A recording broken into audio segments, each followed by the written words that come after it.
life. And there's no intros. It's just hi. Hi. That's it. It's nice to have you. Thank you for having me. Is it Amber Rose is your middle name, or do you? So Amber Rose is my first name. So Okay. it's like St. Ambrose, and my parents just like split it up. So Michelle's my middle name after my grandma, and also St. Michael. So if you were a boy, were you going to be Ambrose? I mean, my dad wanted to name me Gertrude, so That's a great name. We need to bring back those names. I thought it was actually Gertrude. kind of cute because like Gertie is like such a cute nickname for like a girl. And then my mom was like, we're not doing that. That's not happening. Can you think of a name that you think won't come back? Because it feels like 20 years ago, if you had have told me that Agatha was coming back, I would have been like, it's not coming back. But now I'm glad it exists. Neil doesn't like the name. I'm going to say Mildred. I'm surprised it's back too. Mildred? I like Mildred. I think Millie's a cute name, but then it's like Mildred is like you graduate to that name when you turn 50. You know? When we had our third child and it was a girl, I said I'd like to name her Margaret. And my wife said that if she gave birth to a grandma, that we could do that. But I love the name Margaret. Love her. I have a friend named Margaret, but you can't call her Peggy or Marge or any. It needs to be Margaret. If you call her anything, she will stab you. Bruce probably won't come back. Does Bruce have any pedigree? Like Bruce Wayne? Yeah, well, Bruce, that's true. Bruce Willis? I don't know. But Bruce, you see Bruce coming back? Because it's not like a Christian name, is it? I don't think so. Is it, Neil? Look it up. No, I'm just joking. It seems like it's short for something, yeah. Bruce, yeah, no, I don't know. Bruce Willis? Because people always make fun of Australians for having the name Bruce. And by people, I mean Monty Python's Flying Circus. I feel like, though, it sounds cool when you guys say it in your accent. You know, Bruce. like Bruce, like in American accent sounds Oh, yeah, really 'cause dumb. Finding Nemo. Yeah. There was the Bruce. My name's Bruce. Yeah, Fish are friends, not food. that's right. It's the full name that's not short for anything, and it means the Willowlands. It's It Scottish. means crap name. Oh, wow. Willowlands. knew? I've just offended all the Bruces. It's okay. You know what? If your name's Bruce, Finish the we thought. love you. Yeah. I got nothing, Oh, but we love you. okay. Well, see, this is the difference between long form chats Yeah. and your wonderful, well-structured videos. We're talking about know. Bruce. Who knew? You had no idea. I think it's interesting because for me, I'm so like almost scrupulous about my videos because I'm like, I have to make sure that the information I give them is like perfect. It has to be under 20 minutes and I have to fit everything in because people have a very short attention span on my channel. Like, not that that's a bad thing, but like people are always like, can you make your videos shorter but with like more dense information? I'm like, I'm trying. Okay, I'm really Are they trying. saying that? What? They're saying that. Shorter but more dense. Yeah. Gosh, people are very... And I'm like, I should have just stayed on Rude. TikTok, but I got banned on TikTok after I want to get to that. 100,000. I want to get to that. So for those who are unaware, Amber Rose runs Religious Hippie. Could you put a link to her YouTube video in the description? People should go check her out. That was I fun. was so impressed. When Oh, I thank found your you. videos like 5-6 months ago, I was just... Okay, I'm going to say something that might sound offensive, It's but okay. it's not meant to be. We're ready. Women aren't funny. No, that's not what I was going to say. It's not what I was going to say. No, I'm so offended. what I was going to say is you are, I think one of the things that people find difficult is just to be themselves. Yeah. The best advice anybody ever gave me when I spoke is just go out there and be big dorky Matt Fradd. Yeah. Like don't try to sound like Jason Everett or Scott Hahn. Just be dorky you. And you have this beautiful, quirky sense of humor that comes through at the beginning of thank your you. videos. I just thought, I love that you're just quirky. And I mean that in a good way. No, it's Yeah. good because Okay. that's so true. Yes, thank you. Because the funny thing is like I've met a lot of like YouTubers and stuff where it's like I love their content, but then you meet them in person and they're nothing like their content. Not saying that's a bad thing, but then But it's a bad thing. Yeah, because then I'm like, wait, Okay. so I got to know you on social media, but now you're a completely different person Interesting. off of social media. And not that like some people do it to protect like who they are. Like it's like a wall, like a whatever. But I'm just like, what you get is what you get with me. I can't put a filter on. I can't just like pretend to be somebody I'm not. So I just film it and I'm like, that's kind of funny. I'll put that in there. Well, it makes you more interesting. A little. So you were on TikTok before YouTube. So Yeah. When did you get on TikTok and... So I started TikTok. Well, originally it was Vine, and then it was Okay. Musical.ly. And I got on TikTok when it was Musical.ly, so it was like really cringy, like music, like it was bad. But then it became TikTok, and it like took off. It was crazy. I started just like a secular account. This was before I came back into my faith when I was like 18. And just dumb videos of just me doing dumb stuff. Like, I can't dance, so it wasn't dancing. But you know how like some girls were like, yeah, TikTok. Yeah, dance. yes. That stuff is what you did? No. So what did you do? I basically just lip synced to stuff. I was just like, yeah, this is great. But Quick question, because Yeah. I'm old. So Vine, yeah. then Musically, then TikTok. Was it one company that changed, or was it 3 different companies trying to do a similar thing? No, it's a company that changed. So Vine no longer exists. It became. Did Twitter own Vine? I don't know. Okay. Actually, Twitter bought Vine. They bought it. Twitter bought Vine. Okay. And then I think they shut it down. How dare they? And then they shut it down. We can blame Yeah. Twitter. And I think Musically was a separate thing that TikTok purchased. So Musically became TikTok. You know Okay. what? It's confusing. We learn things as we go. Thank you. It makes sense. But yeah, and I started there, and when I came back On go ahead. Musically. On Musically, but then it became like TikTok, because So did the followers carry over when No, that happened? That not is my really. wife. Let's answer it live. Yay. Hey babe, what's up? Cool. I'm live, so just let yourself in if you want to come in, and just drag a seat up to the door. I love her. How do you know? I don't know, but I just love her already. You will like my wife. There's very few people who meet my wife who aren't like, wow, especially women. My wife gets along really well with all women. I love that. Somehow. She's like a super powerful woman, but people aren't threatened by her. I don't know why. She's super humble. I I would never say that to her face. But She'll watch behind it later her on the back- live. Yeah, thank you. Yeah.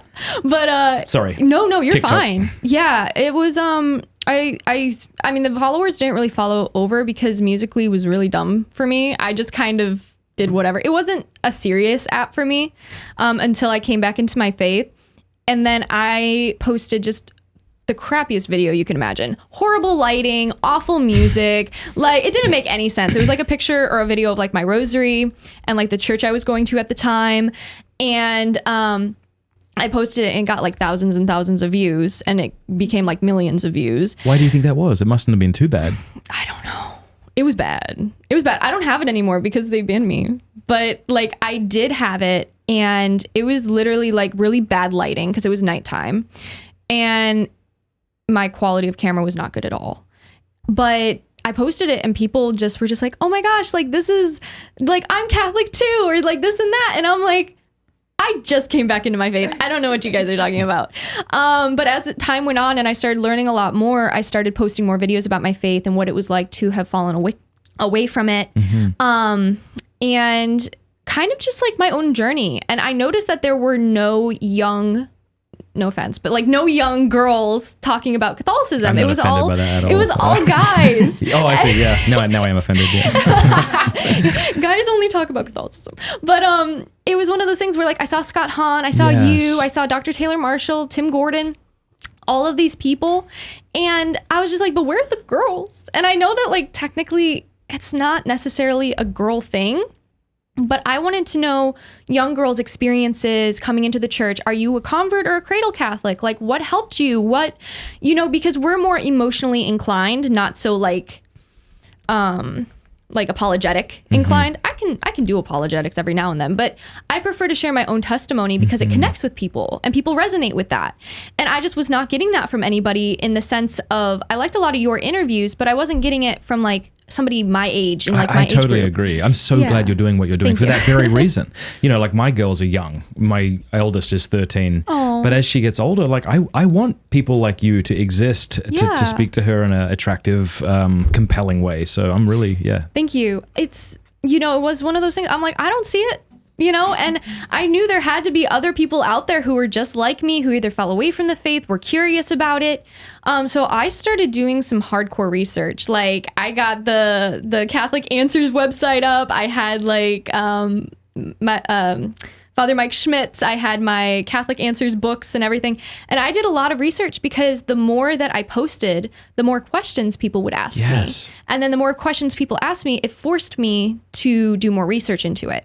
And so when I did more research, I grew in my own faith, and it was just kind of like a full circle. It was pretty cool. I would imagine that TikTok is a cool place to ask, to ask objections to the Catholic faith and then to give a quick answer. No? Why? They don't even ask, like, you just get insulted. That's it. That's all that happens. Like, some people are like, oh my gosh, I love you so much. Or like, they'll text you and they'll be like, or they'll comment, sorry, not text. Yeah. They'll comment and they'll just be like, you suck, expletive, like blah, blah, blah. And they're just like, Catholics are expletive. Oh, and I see. it's just, there's no in between. Sometimes people would ask questions. They're like, why do you worship Mary?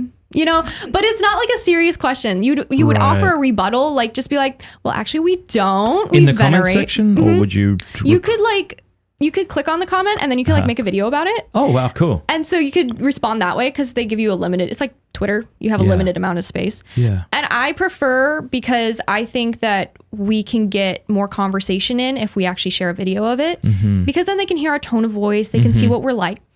But then they'll be like, well, you're ugly. So, and I'm just like, okay, like Yeah. where are we going with this? Do you think it's better? The discourse is better on your channel on YouTube than it had been on TikTok?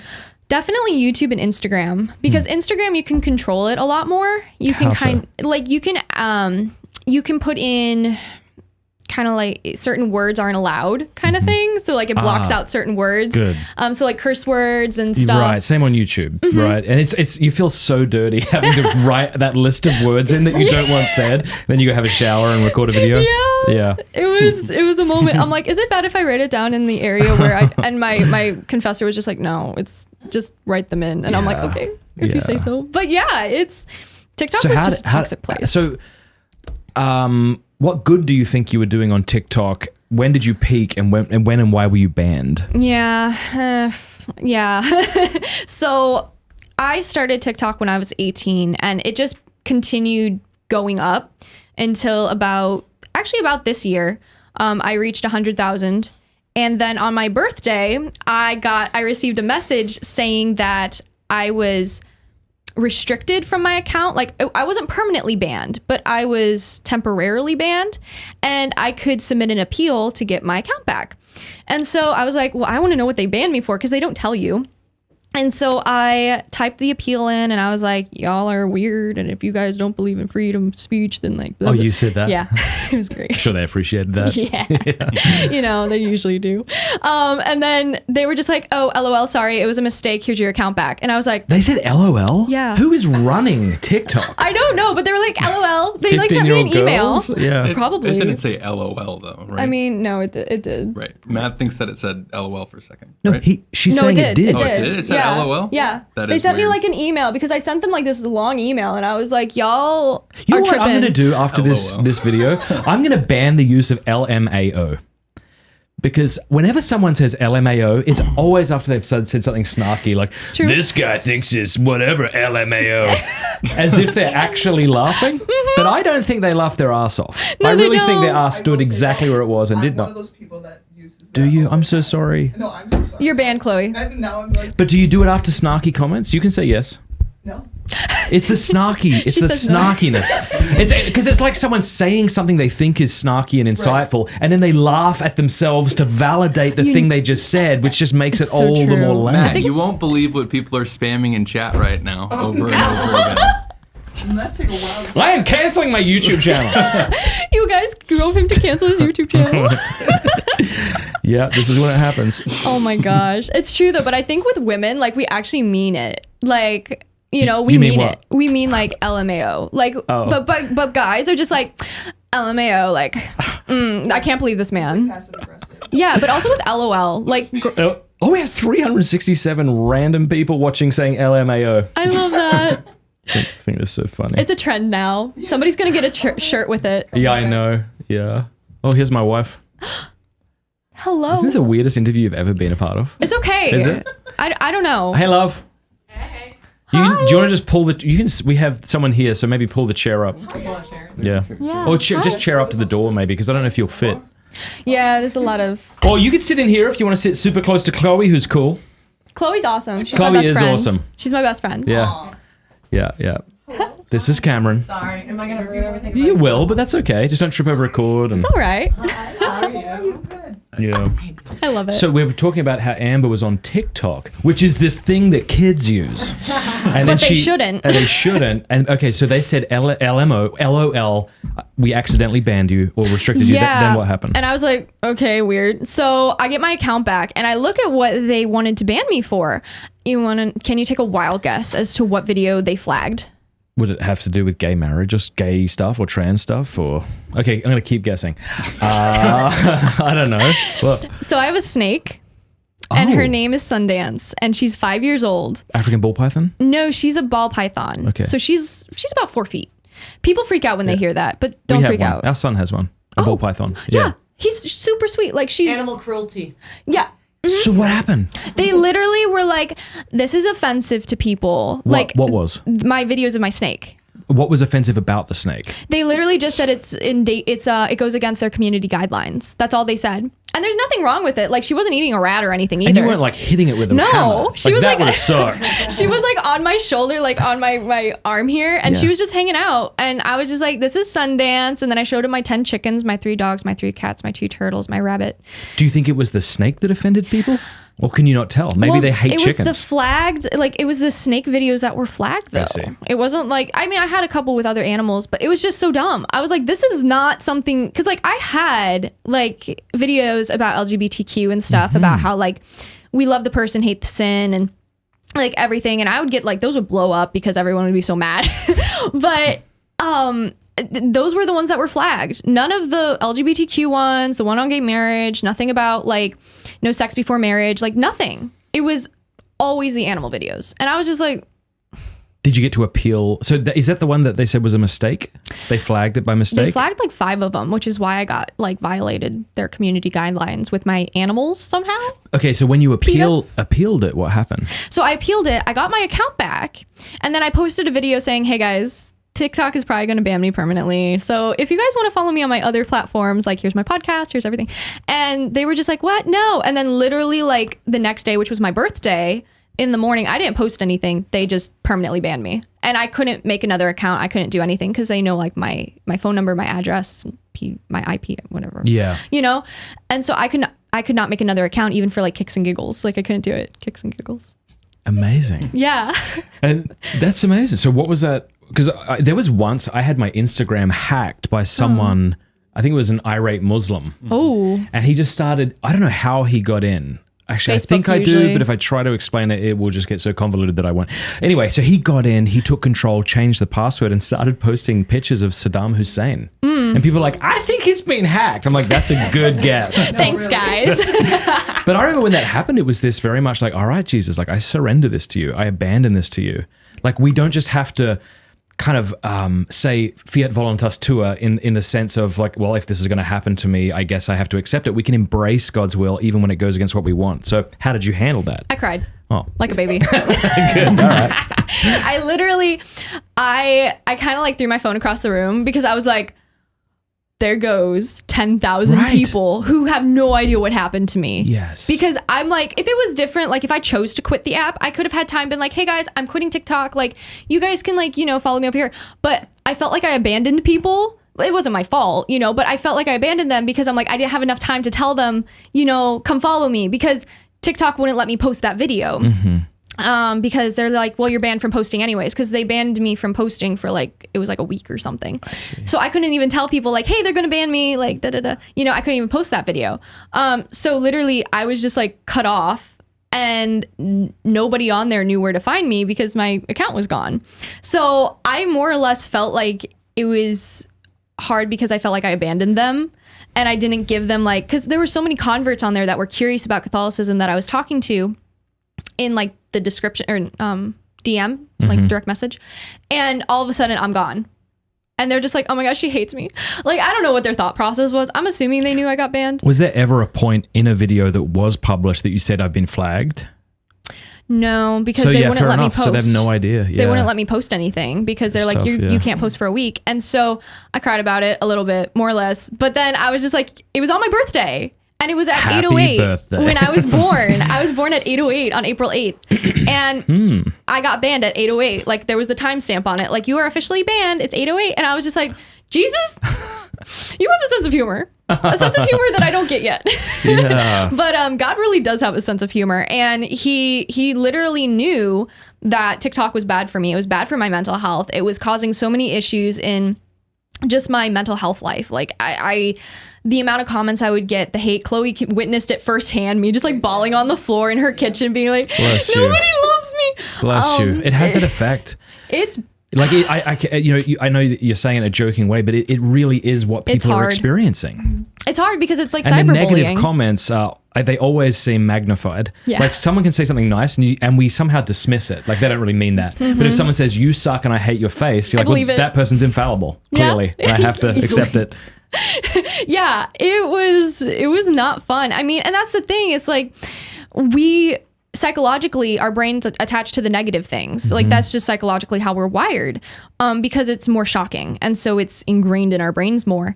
But I really struggled with it because there was no real way to limit the comments unless you turned them off completely. Like there were still comments that could get through, and so I went to adoration like a week before all of this happened, before I got banned, and I told God, I was like, God, if there's anything that's coming between us, a specific social media app, Will you reference it? Were you meaning TikTok? yeah, because I did not want to do it anymore. What but a I knew blessing that from our Lord. I know.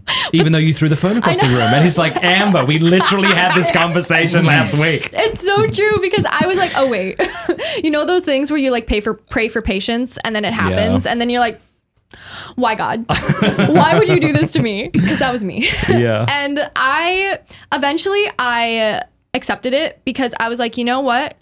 If they really wanted to follow me on other platforms, they'll find me. Like they know my name, they know my handle, the religious hippie. They'll be able to find me. And so I had so much peace after the first initial hour of crying about it. Yeah.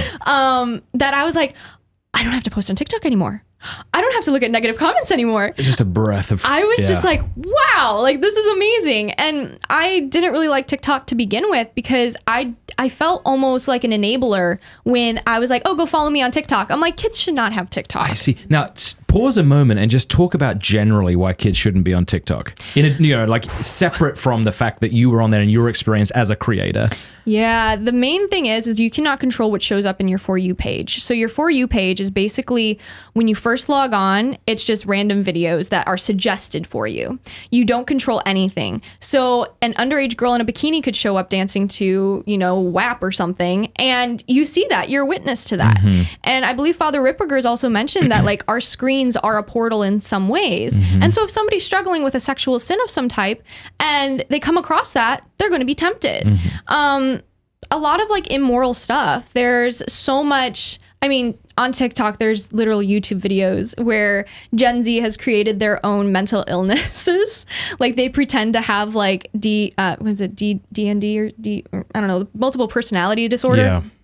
And like they're creating a fake mental illness and it's causing people who have real mental illnesses to kind of like recede even more into themselves and become more depressed and stuff because they're just like, because like those people are basically making fun of them and giving them a bad rap if they act, and I so see. there's just so much degenerate stuff on TikTok that it's like if you're exposed to that for long periods of time, TikTok's very addictive. Like it's scrolling and there's bright colors and bright videos. You just want to keep scrolling. That's what I hear from people. They say that it just sucks them in. And, in addition to the immoral content, just the addictive nature of it, even if you were watching something that wasn't immoral, seems to me to be problematic. Well, I just only sucks so much of your day away, I'm sure. Oh yeah, like hours easily without even knowing. So are you on it anymore? Like No. to watch? Good for you. Everyone should quit refuse. TikTok. I'm on TikTok. How can I get banned? I want to record a video and get banned from We TikTok. have to get a snake. Get your son's snake. I really would like you to put this in your bio. Her greatest achievement is as being banned from TikTok. Greatest achievement. I should get my Honestly. own Daughter of God, then be. Okay, sure. Fair enough. I'll do it. But I would definitely get myself a trophy and be like, banned from TikTok. Ah, that would be cool. I'll get you one. I'll pose with that. I will get you one. Really? Yes, I'm Neil, so remind excited. me. We're gonna get you. Yeah, we're gonna do it, and I'll send it to you. That's I love amazing. That. I'll be like, got banned from TikTok. Yes. It's so true though. There's all these apps and now Instagram's becoming more like TikTok with the scrolling, but it's not as good. It's almost it is almost like YouTube and Instagram are trying to catch up with the addictive nature because you weird. show up. See, I don't use social media. I have someone else run it because it just ruins my head. Smart. But when we open the Cigar Lounge, or we are about to open the Cigar Lounge, I downloaded Instagram and hadn't been on it for a year or two, and it was surprising to me how it had changed. Old man. And also just how much of it was being suggested to you. Like it's almost like shut up, we know what you want. YouTube does the same thing, and they're right. Like we know what you'll click on more than you know what you want. And also the ads on Instagram, they look they look like posts. And so Instagram knows when you slow down to look at something, it like targets it. It's like if you look at it for longer than 3 seconds, Amazing. it knows. So brilliant. And I'm just like, that's great and also creepy. Yeah. Like stalker. So are there any other apps that you're currently on that you think I would like to get off this app? Twitter. Yeah. Easily. I was talking to Trent Horn about this in a recent interview, and he said it's something about the truncating of the message that makes the thing bad. So on Facebook, even if people may not read it, you can post a paragraph or two. But Twitter and TikTok only allow you to say so much, which lends itself to sort of bombastic, inflammatory speech. Well, because you have to get rid of really necessary words to make it sound like you're not like in their face. Instead of being like, hey, this is a really great video that I think you should go check out. It's like, check out this video. Yeah. You know, you have to get rid of some... And there's no room for nuance. So if you're trying to have a serious discussion about anything, you may not be able to do it, or you probably won't be able to do it. Yeah. Good for you. It's weird. Yeah, you should I don't get off like... Twitter. I also, because on Twitter, there's so much group thinking. You know, one person starts ganging up on this guy and he's kind of popular, or this girl or whatever, and then everybody jumps on it because they're like, oh, I follow this person too. And like, yeah, he shouldn't have said this, or she shouldn't have done that, or this picture's like this. And also, there's a lot of weird creeps on there that are like addicted to feet. On what, Instagram? Twitter? No, Twitter. Twitter has a real problem with pornography. They have pornographic accounts Like, what that they is refuse that? to ban it. How dare So, they? okay, so what social media do you enjoy using the most, in that you think it's reaching the most people in the best possible way? YouTube? I honestly would probably say Instagram, actually. I'm not the biggest fan of being on it, but I get a lot of positive feedback on there more than I do YouTube. And I think it's because people really don't want to sit and watch a video. Like probably even this video, a lot of people are listening to like a podcast almost, you know? So people really like my podcast, and they also like my YouTube videos. But if the YouTube video is like a podcasting format where they can listen to it, but they don't need any visualization unless it's like a really short video. On Instagram though, I have the option of doing short video from the reels. I can post on my story and get a quick thing on there that's not going to be up there for longer than 24 hours, or I can make a post that's permanent.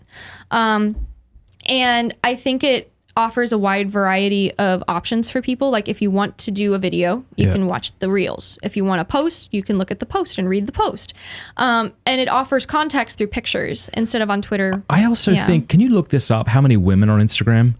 Probably just a lot. Guessing. Yeah, way more. Instagram seems like a female. My feedback is massive on Instagram compared to YouTube. Yeah. Yeah. Because it's visual and I women think are very... YouTube is more of a male dominant audience, and Instagram is more of a female That could be it. thing. Yeah, I could see that. So that's cool, because you kind of, I mean, I guess a big part of your ministry is you want to reach women with the gospel. And I would love to. Instagram's a great place to do that. It is. If it is the case, which we will find out soon. Yeah, it's not too different. It says 48% of all Instagram users are female, while 51 are male. Oh. And then for YouTube, it's 46% are female. So it's definitely more. More females on Instagram per capita than I wonder on if that's YouTube. like by account or by like view time or something, because I feel like I mean, Pinterest seems like Interesting. Female. no man who has any self-respect would be on No. Pinterest. I think I have a Pinterest account, but I haven't used it, in fairness to me. I didn't know what it was.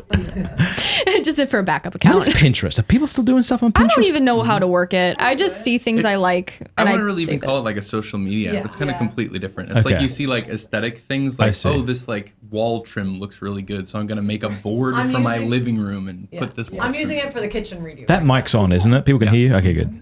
Yeah, it's like a decorative kind of aesthetic app. So do you spend most of your time on Instagram or YouTube? Instagram. Ah, interesting. YouTube, I film my videos, I edit my videos, and then I put them up. And the only time I really am on YouTube is to listen to your podcast or to listen to somebody like a podcasting format where it's like I still every now and again want to see like who they're interviewing or what they look like. So I'll like look over every now and then.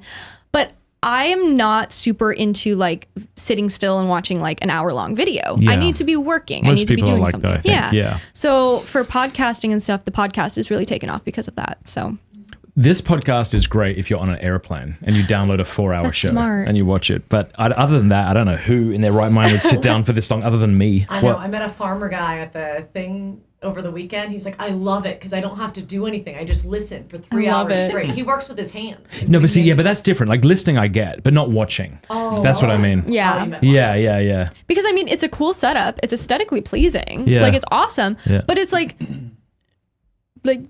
you're not jumping off a cliff, and I'm not gonna, Yeah. And so it's like There's I no love explosions. Yeah. Not to downplay the importance of video as the video guy, but I feel like it's really just for like clips is the main thing. Is it a 2-minute like video clip will like nobody's gonna click on it. It's true. I mean, like Yeah. I don't watch a lot of Joe Rogan. Obviously, there's much I object to in what he says, like everybody else does. I don't know why we always have to offer that caveat, just in case people think it's a blanket endorsement of Joe Rogan. But I've watched clips, but very rarely will I go, I want to go watch that entire interview. Yeah. But sometimes I do. I do the same thing with the news. I just like, I'm gonna watch clips, but I'm not watching this whole show because most of the time it's just propaganda. Yeah. A lot of news seems to have degenerated into look how outrageous this thing is. Mm-hmm. Yeah. And it's always negative. There's never like homeless woman got like $10,000 from like Standard Buyer, or if it is, it's on TikTok and the guy's filming himself giving her a $10,000. He's like, wait, are you in frame? Yeah. Oh, funny. So bad. Is it John Krasinski? Who's the fella from The Office? Yeah, Do you remember what? Yeah. What's his name? Well, Isn't it whatever. John Krasinski? Remember he did that positive news over COVID Oh yeah. on Oh, YouTube. It that was was actually so long really ago. enjoyable to watch. Yeah. He's such a charming person. Yeah, John Krasinski or something. John Krasinski. Krasinski. That was close. That's Okay. a cool last name. It's in there. Yeah, he seems really cool, and now I have to rewatch The Office. Yeah. Let's cut this. We can all go out and watch it. All right. So cool. So what kind of feedback have you been getting from people? I mean, you said that one of your hopes is that people would be able to encounter like a younger woman speaking on these issues. Is that the experience you hear from people? It's nice to encounter someone. Yeah, I mean, after I did my talk in SoCo with Bishop Strickland and Father Nolan and everything, I met so many young women who were just like, you have helped me so much either come back into the faith or to really dig deeper. And being able to just connect with them one-on-one was really important for me because most of the time they're just a number on my screen. You know, Yeah. they know who I am because they watch my social media, but actually being able to like meet them and get to know them better was a real experience for me. And so I wanted to kind of hunker down on that. Obviously my videos are for men too. They really find it interesting, and it helps them understand their Catholic girlfriend a little bit better, you know, because they're just like, why is my Catholic girlfriend saying this? And I'm like, so like, this is why. But yeah, I want to bring Catholicism to younger generations, but also my content is for parents because parents have teenagers. You have a teenager who maybe is like, I don't want to be Catholic anymore, or they're like, why do we do this, Mom? And I've had parents that are like, I literally just show my kids your videos because I don't know how to. That is so beautiful. It's amazing because I never expected that. I would have Yeah. expected it to be like, also, if they watch any of my older videos, I'm so sorry for all the cringe. Literally, but what we're doing now in 10 years we may view as cringe, so it's all relative. it's okay. Yeah. It's okay. But yeah, and so it's really all my content's for everybody. I mean, religious ed teachers have used it in their classrooms. I've had mothers use it for their kids. I've had dads use it for their sons. Have you done a video on why you should get off TikTok? 'Cause I did a video. that would blow up, and every mother and father in America will thank you. I should. Honestly, that is a good idea. I'll be like, Matt Fradd told me to do this. But it's so true because, I yeah. mean, so many parents are like, Because a teenage girl having her mother and father say, here's why you're not on TikTok is one thing. But showing a video Yeah. of a young woman like yourself explaining that no, would go it's a so lot true. further. The parent thing where it's like kids are like, Mom, like, but all my friends are doing it and everybody my age is doing it. I'm like, just because everyone else is doing it, sweetie, You're like, doesn't as mean if you I'm should. saying this. I'm 22 or however old you are. 23. 23, sorry, yes. It's okay. I wish I was still 22. But no, I mean, Amazing. 22. We are so old. Do you really? Why do you wish you were 22? 22 was like a really good year for me. Okay. I was like on top of It was a good year for me everything. too because I got married. Yeah. Oh, that's so sweet. Yeah. But yeah, I don't know. It was one of those things where 22 was just like, you know how you have that 1 year in your life where it's just everything's like not perfect, but like Close to it. yeah, Sure. yeah. It was just like a really great time. I felt really independent, and I was like, I'm running my own stuff, and we're going places.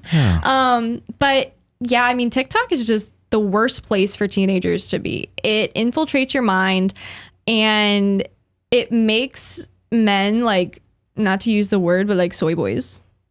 Like, have you ever seen like I've the heard thirst that traps saying. on there? What does that mean? Does that mean like basically- effeminate men? What does that mean? Yeah, it means feminine. You say it so people can get angry at you. What Okay. does soy boy mean? It means like an effeminate man, like And somebody what- who's like I don't. They look like No, they're do all this because see, special. I really there's a huge. Talking to you, I'm aware of just how old I am. Do you feel that way? Like there was a time where I'm talking to my wife, people who aren't seeing who I'm talking to. Like there was a time you and I used to give talks to teenagers.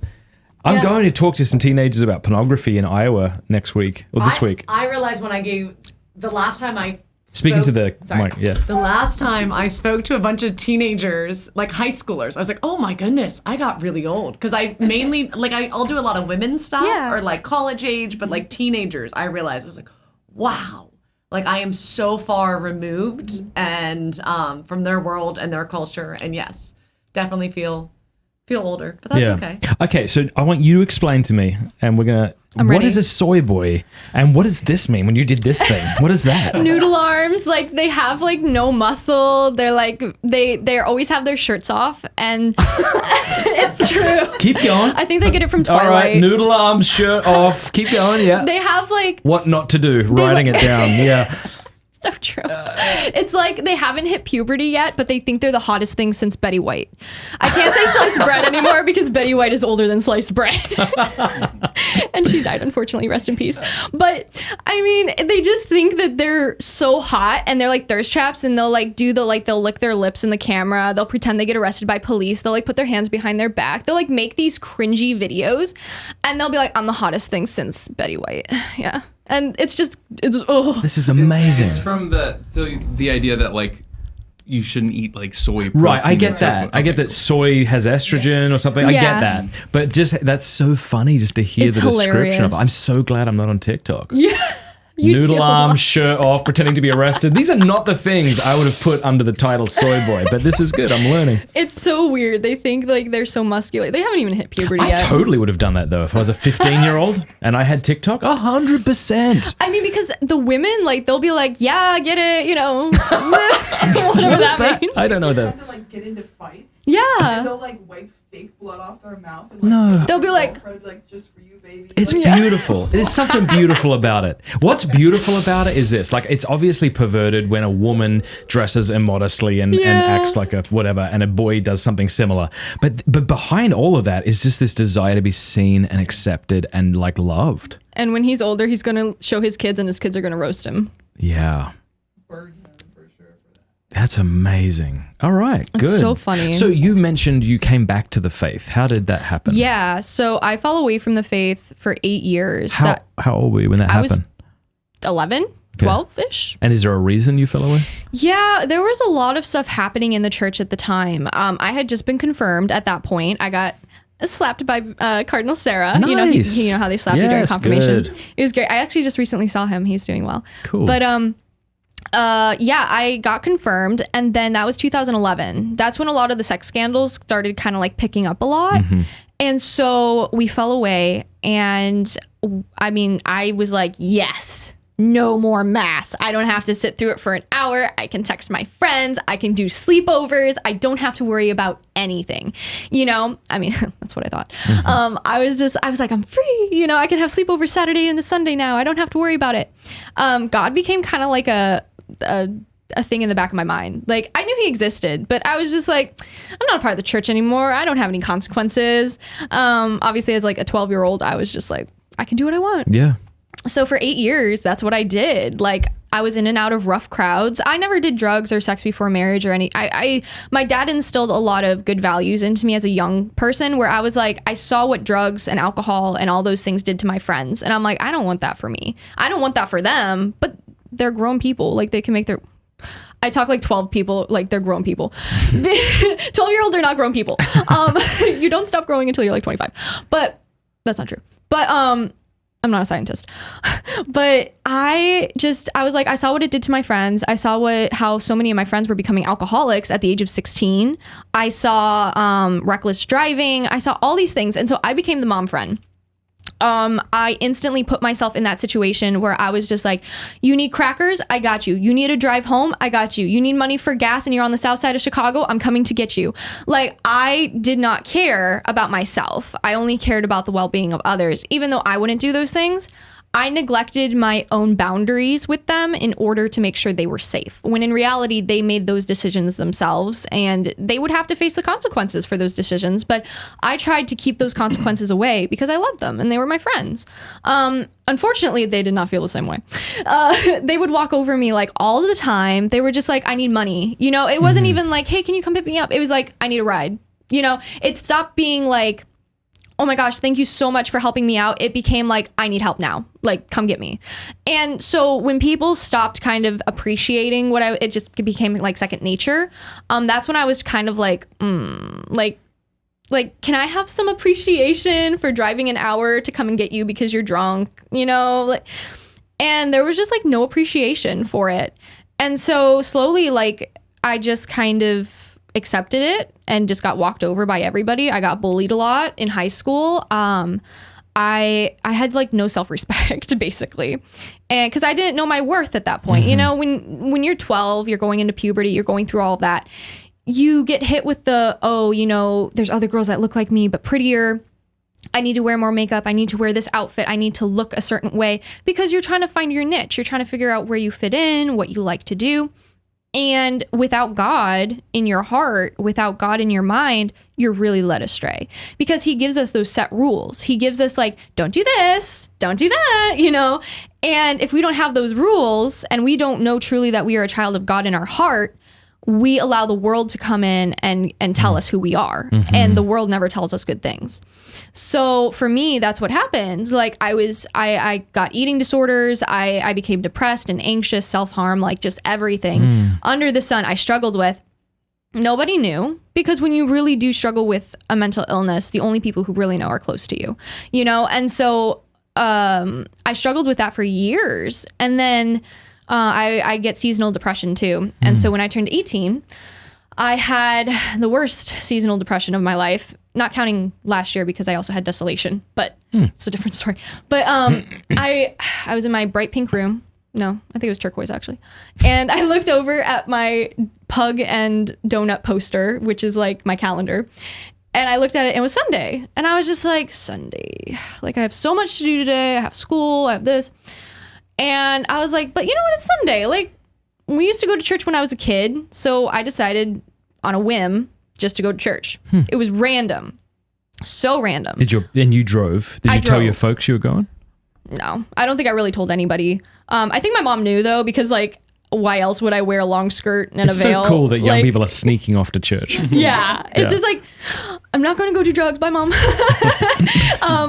But yeah, and I should mention before that, I actually found my childhood rosary randomly that I lost for like 8 years. And I found it, I started praying it. So before that, so I probably should mention that like Our Lady definitely helped lead me back to her son. And I go to church. It's a Novus Ordo parish, but I don't know anything, you know, and I go to Novus Ordo too, reverent, but I sat in the back and I don't remember if I was late or not, but I remember I really wasn't paying attention at all. I was really too scared to be there because I felt like everyone was staring at me. They're like, we know she doesn't go here. Like you can't sit with us, you know? Like, I wasn't in the niche. I didn't know anybody. And so I didn't start paying attention until I had a conversion in front of the Eucharist where the priest raises the host. And I felt Jesus speak into my heart. He's like, do you trust me? Was this at Holy Mass that day or a different day? No, this day. Okay. Yeah. And I was like, hello? I was like, who? Hello, Jesus? And he literally was just like, do you trust me? And I was like, no. What are you talking about? You know, I was just like, you're the reason that I have all these problems. Like, why would you let me go through all of this? Like, my friends hate me, even though I do everything to try to help them. I'm depressed. I'm anxious. I was rattling off stuff in my head. I was like, I was probably burning a hole through the Eucharist. I was like, you know, and I was just so angry. And, you know, and then he just kept asking, like, do you trust me? Do you trust me? And I was just like, nope. Probably went on for a good 15 minutes. I'm going to be honest. I'm really hard-headed. But my heart at that point had become stone cold. You know, I was mad. I was angry. I was depressed. I felt like I was on my own. I felt abandoned by God, even though I'm the one that abandoned him. And slowly, you know, Jesus took like a chisel and a hammer and he just kind of like cracked away at my little heart. And eventually I was like, I can try. And at that time, I didn't even know about Divine Mercy. You know, I prayed it as a kid, but it didn't even register.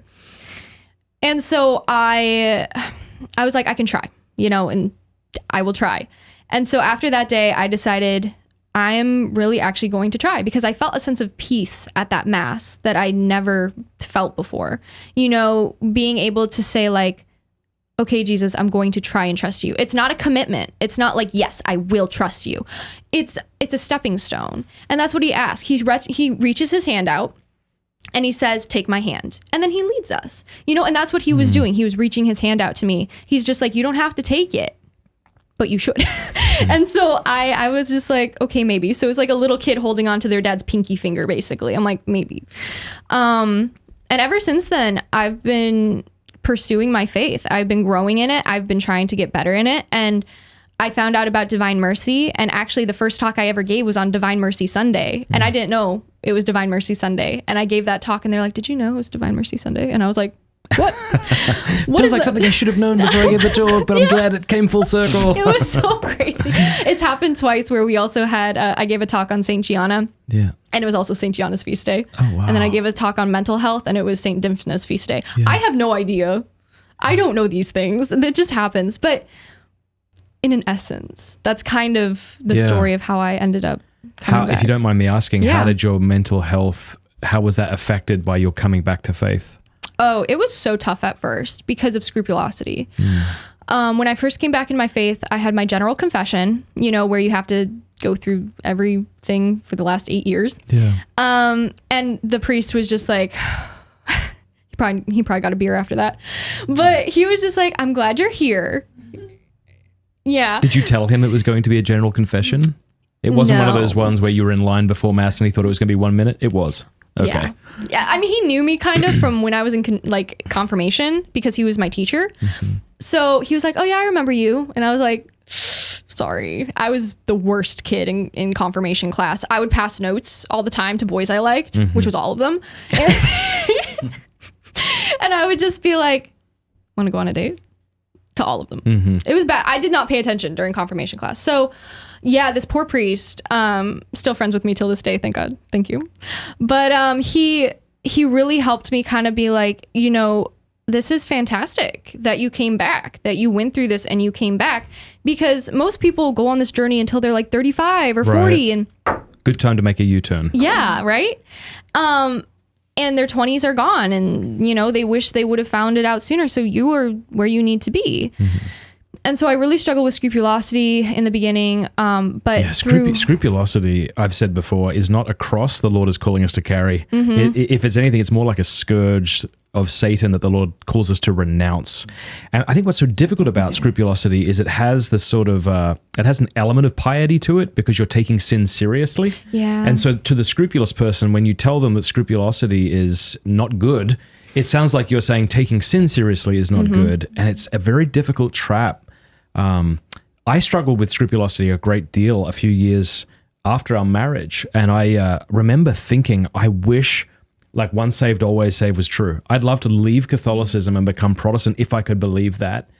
And it was Thérèse of Lisieux. There was a lovely book I recommend to everybody who struggles with scrupulosity called I Believe in Love. Ooh. It's a retreat based on her teachings. And it was also, I think, the 6th session at the Council of Trent, 6th, I think, which is on justification, which never says that we cannot have a certainty of our salvation, right? But just that we can't have a absolute certainty, but we can have a moral certainty. Right. Anyway, so that really helped me, just trusting. There's this great line in this book, and I think it would speak well to anyone with scrupulosity. He says, I'm not saying you believe too much in your own wretchedness. We are far more wretched than we can ever understand. What I'm telling you is you do not believe enough in merciful love. Yeah. And that's so the ticket right there, I think. That's so true. And I mean, when you look at all the saints who have gone through scrupulosity, like you said, St. Thérèse of Lisieux, St. Faustina, I'm sure Thomas Aquinas went through it too. Like so many saints have probably gone through it. Because when we realize the gravity of our sins, because when I eventually had all of those sins lifted off my soul, I was clean, I was cleansed. I cried for weeks. I was like, what have I done, to God? What did I do? Like, he finally kind of like lifted the veil And he was like, you left. It was almost like a replay of like my whole life. It's kind of like dying and like your life flashes before your eyes and you're just like, wow, I accomplished nothing. Like, and that's how it was. Like I was 18 at the time, so I was still really young, but I felt like I could finally see like I was the cause of all my problems. And if I had just followed God, yeah, I'd still have struggles, but I wouldn't be alone and I'd be way better off than trying to go off and do whatever the heck I wanted to do. And so the gravity of that finally set in, and that's when my scrupulosity kicked in, where I was like, I am so horrible. Like, I'm the worst person to ever walk the world. But then I'm like, I can't give myself that much credit too. I like that. You know, I can't do that. But, Yeah. you know, it was one of those things where I just felt so horrible. And I view that as a grace to be sorrowful for our sins. If I didn't feel sorry for my sins, I would have been like, what's wrong with me? I think a distinction needs to be made between scrupulosity and a tender conscience, right? So just because scrupulosity is not good, it doesn't follow that a tender conscience isn't. Like we should have a tender conscience. We should not want to offend our Lord. But there's that distinction, I think, that has to be made. Yeah. And it's hard because I would what they call priest shop, where like if a priest didn't give me a hard enough penance or something, I would go to a different one. I see. And you'd reconfess? Okay. Yeah, don't do that.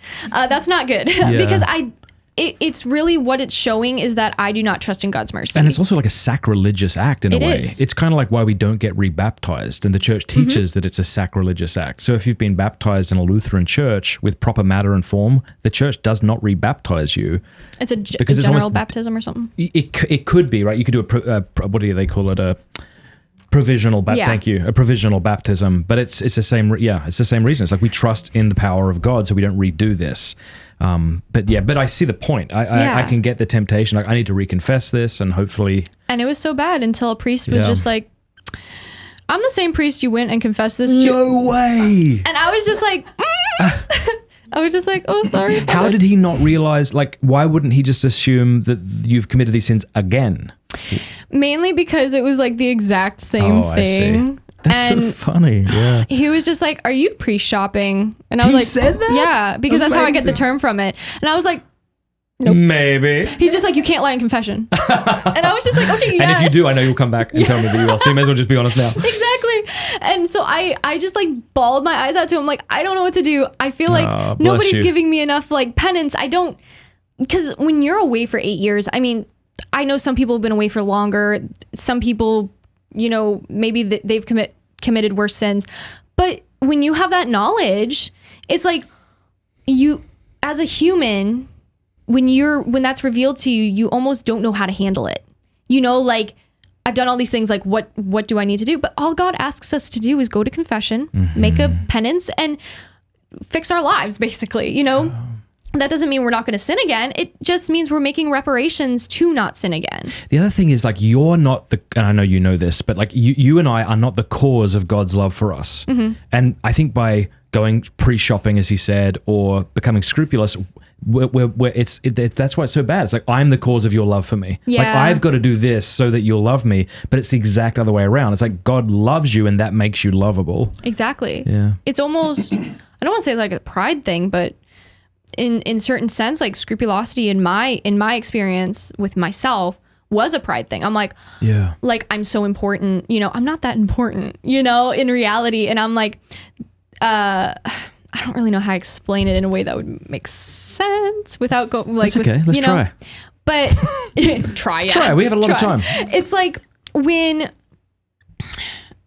like, if I think, oh my gosh, I committed this sin and it's awful and I need to go to a priest and get a really hard penance, you know, God's not asking me to do that. He's asking me to go to confession, do the penance the priest prescribes me, and then make reparations, you know? And I can fast and I can do stuff on the side, you know, to get a little purgatory time knocked off. But at the end of the day, we think that God is so much harder on us and expects perfection. And he does, right? Jesus tells us in the Bible, be perfect like your Father is. But he also knows that we're human and there's no way we can reach perfection until we're in heaven, but we can strive for it. And I think striving for it is important, but we shouldn't get caught up to it But with peace. We have to strive for it with peace and in trust in the Father's love. Exactly. Because Satan's the accuser of our brethren. The Holy Spirit is called the Paraclete, and I learned from Scott Hahn that word means defense attorney. I literally used to it's- call the parakeet. Holy Spirit is our protector. He's our defender. When we used to pray that, I would say parakeet. I was like, he's a parakeet. That's 'Cause cool. I was like, What did Liam say as a kid about the Our Father? He said, what's a holy worm? Oh. He said, blessed is the fruit of your worm, Jesus. That That's- one, or there's a few. he has a lot of misunderstandings. But I think the little kid thing. So like you are sorry. Okay. So as you're saying, like there's nothing you can do. Like what comes to mind for me is like you're his little girl. Like you were God's precious little girl. And from like being a mom, like picturing our kids when they're little and breastfeeding, it's like there's no like you're doing this wrong or you can't, like we've just got to love them where they are. And the Lord is like, I love you so much. You are my sweet, precious little girl. Exactly. And then for a child to like start beating themselves up because they didn't drink the bottle the right way or they, burped and got spit up all over you. It's like, it would break your heart. Oops, sorry. Keep talking. I don't care if you spit up all over me. Like I love you and I want what's best for you. Exactly. And like you're happy, right? When the baby finally burps and like gets that out and you're like, oh, that was good. Yeah. Like you're relieved. There you go. You're good. And at no point is the parent thinking, oh, you're bad or wrong. Like it's... I love what you said about that too, because it's so true that God meets us where we are. He's not calling us to a place that he has not already gone, as Jesus. Like he's been, didn't get spit up on him. Well, maybe. I mean, there were 33 years that are unaccounted for, or like 30 years that are unaccounted for. So maybe. But like, he was ridiculed. He was abandoned by his friends. He was crucified for our sake. He died. There's so many things that happen to him that we go through on a daily basis, and we just kind of ignore it almost. Like, oh, well, we already know this because it's a story we've heard since we were kids. Yeah. In reality, no, it's so relevant to our lives now. And God's not calling us to be, something we're not. He will literally meet us where we are. Like when Peter was like, Lord, let me come to you and walk on the water. He said, come to me. And Peter got out and he kept his eyes on Christ and they were walking towards each other. And then he got scared. Maybe he got a little doubt in his mind that like, oh my gosh, I'm on water. Like the wind is crazy, and he started sinking. But the first thing he did was say, Lord, save me. And God met him where he was and he pulled him up. Amen. Yeah. And so that's what I think of. I'm just like, I'm sinking, Lord, help, and he pulls us up. All you have to do is literally ask. Do you think that these, what did you call it? Scrupulosity and the like. I don't mean mental disorder. That's too strong. But what did you refer to it as? You had like anxiety and these sorts of things. Mental illness. Mental illness. Okay. Yeah. Do you think this is more common these days because of maybe social media? I don't mean to give you the answer. Maybe that's not it. No, it's okay. Yeah, I definitely think social media plays a role because we're isolated and we're very social beings. Social media is contradictory. It's isolated oxymoron. media. Right. That's good. Because in reality, we might be interacting with people, but where's the actual interaction? You're texting somebody, but you're not seeing their face. You're not communicating, really. They can't hear the tone of your voice. So many things would be fixed if you just called somebody on the phone or like you video chatted somebody and they could see your voice or they could hear. Yes, I know what you mean. They could hear your voice and they could like see your facial expression. Text messages, they don't know what you're trying to say. They're tone deaf. Like for guys, they can literally just be like, yeah, okay, I'll meet, like, they'll say, yeah, okay, I'll meet you at the restaurant in 10 minutes, And we'll be like, oh my gosh, he hates me. Yeah, funny. But like for women, we'll be like, okay, sweetie, I'll meet you at the restaurant in like 20 minutes. I'm just getting my hair done, LOL. And they'll be like... Imagine if I said that. Imagine, how women are always like, I'm getting my hair done. Yeah, no, that wouldn't be good. You could do it with your beard. You're like, I'm getting my beard done. Oh, gosh. No, I know what you mean. Text is tone deaf. But that's actually a good argument against sola scriptura. Right, because you could take any sentence. I like the one Pat Madrid used. He said, I never said you stole my wallet. Right? You say that and you think you know what that means, but then you emphasize any of those words and you change it. I never said you stole my wallet. Or I never said you stole my wallet. Or I never said you stole my wallet. So true. Or I never said you stole. Like, it's infinitely interpretable. Almost. English is horrible in general. Yeah. But it's so true. Like, there's so much confusion. And that's the beauty of, how God created us to be able to speak and communicate through body posture, through eye contact, through hand movements, through tone of voice. You lose all that. Yeah. So do you find that the women who watch your shows and men, are they kind of resonating with what you're talking about as you kind of maybe, do you encourage people away from social media, or is that's probably not what you, it's part of your story, but it's not like that's what you harp on, like me. I feel like it's hard because social media has been integrated into our society so much now that if you don't have it, you're a social leper by the time you're 5, unless you're homeschooled. I was homeschooled, but yeah. Good for you. Yeah. And it was one of those things that like, I don't want my kids to have social media or anything. Yeah, don't do it. Until like they're like 18. Yeah. But don't do it. I know that things happen. But the thing is like, I know what social media did to me as a 13-year-old when Instagram first came out and YouTube started ticking off and everything. I was engulfed by it as a 13-year-old. I was seeing something on Instagram the other day because I downloaded it again, as I said, for the Cigar Lounge, and it's so bad. I hate it so much. Like, I don't have to pretend to hate it to be cool. I actually just hate it and deleted it. And here's why. Like, there was this one video, they suggest things to you, and it was a woman, and she walks out on her porch, and she looks over this peaceful scene. I'm like, this woman set her camera up and then pretended she had a phone-free morning. Yeah. That's literally what I think too. But she was doing so good. Yeah. So then I set my camera up and I did the same thing. Yeah, totally.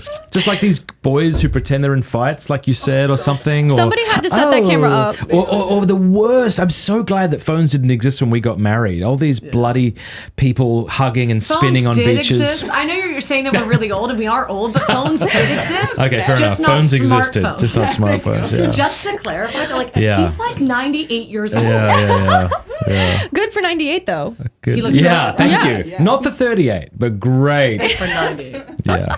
It's so true though. I think also because like what you're saying, I took theater classes for about 4 years. I was in orchestra for 8 and I took theater class for 4. So as soon as I was done with orchestra, I would go to theater until like 11 p.m. And I took so many theater classes. So now in movies, I can't even enjoy movies because I'm like, I see what they're doing. somebody did that. And like, I can tell when somebody's not acting well. I'll be like, faking, and I'm like, acting is fake, right? So now I can't really enjoy movies because when I see somebody, I know exactly what they did. I know how they set up the camera. I know the angles. Interesting. Are you like that, Neil? Because you studied this stuff. Are you like that when you watch movies? Do you find yourself getting out of your... I mean, it's usually just like a matter of, that was a really, that was a really cool shot.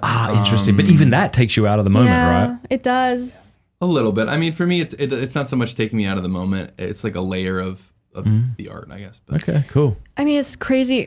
I mean, not that men and women are different, but it's crazy. It's crazy how much detail, because I'll look at somebody's outfit and I'm like, somebody had to plan that outfit. It's like a Disney Channel original movie character outfit, where it's like leopard print on top of like neon yellow on top of skinny jeans and like high boots and tons of bracelets. And I'm just like, somebody had to go into their wardrobe and pick that out. You wore that literally 2 weeks ago. That's actually not a lie. I did. Oh, that's funny. You're not joking. I'm not kidding. It would have been a great joke. Her outfit. I said you look like a Disney Channel original character. I don't know why. What is wrong with you today? I said you're not allowed to walk out the house like that. It was too late. Questioning your It was too late. status. You're like, I'm out of the house. Run alert. I had like hot pink shorts and like a was so leopard printed tank. Okay. It was not a good. It These was a are things homeschool moment. I've never struggled with. No. You're Yeah. like, should I wear this black shirt or This that black black shirt. shirt? I love Yeah. it. It's so true. I mean, somebody had to look at that and go like, we're using that for this movie. I see. And I mean, I looked at that in my closet and I'm like, I'm wearing that. So it obviously happens. But with the theater knowledge, it's like, now that I look at like social media and stuff, I do the same thing. I'm like, she set that camera up at this angle so it would. Yeah. But see, just because something has been so integrated into modern society, it doesn't mean we shouldn't be lepers. It doesn't mean we shouldn't not use it. I think there's a balance. Yeah. I definitely think there's a balance where it's like I always tell people, I'm like, are you addicted to social media? And then I look in the mirror and I'm like, I'm addicted to social media.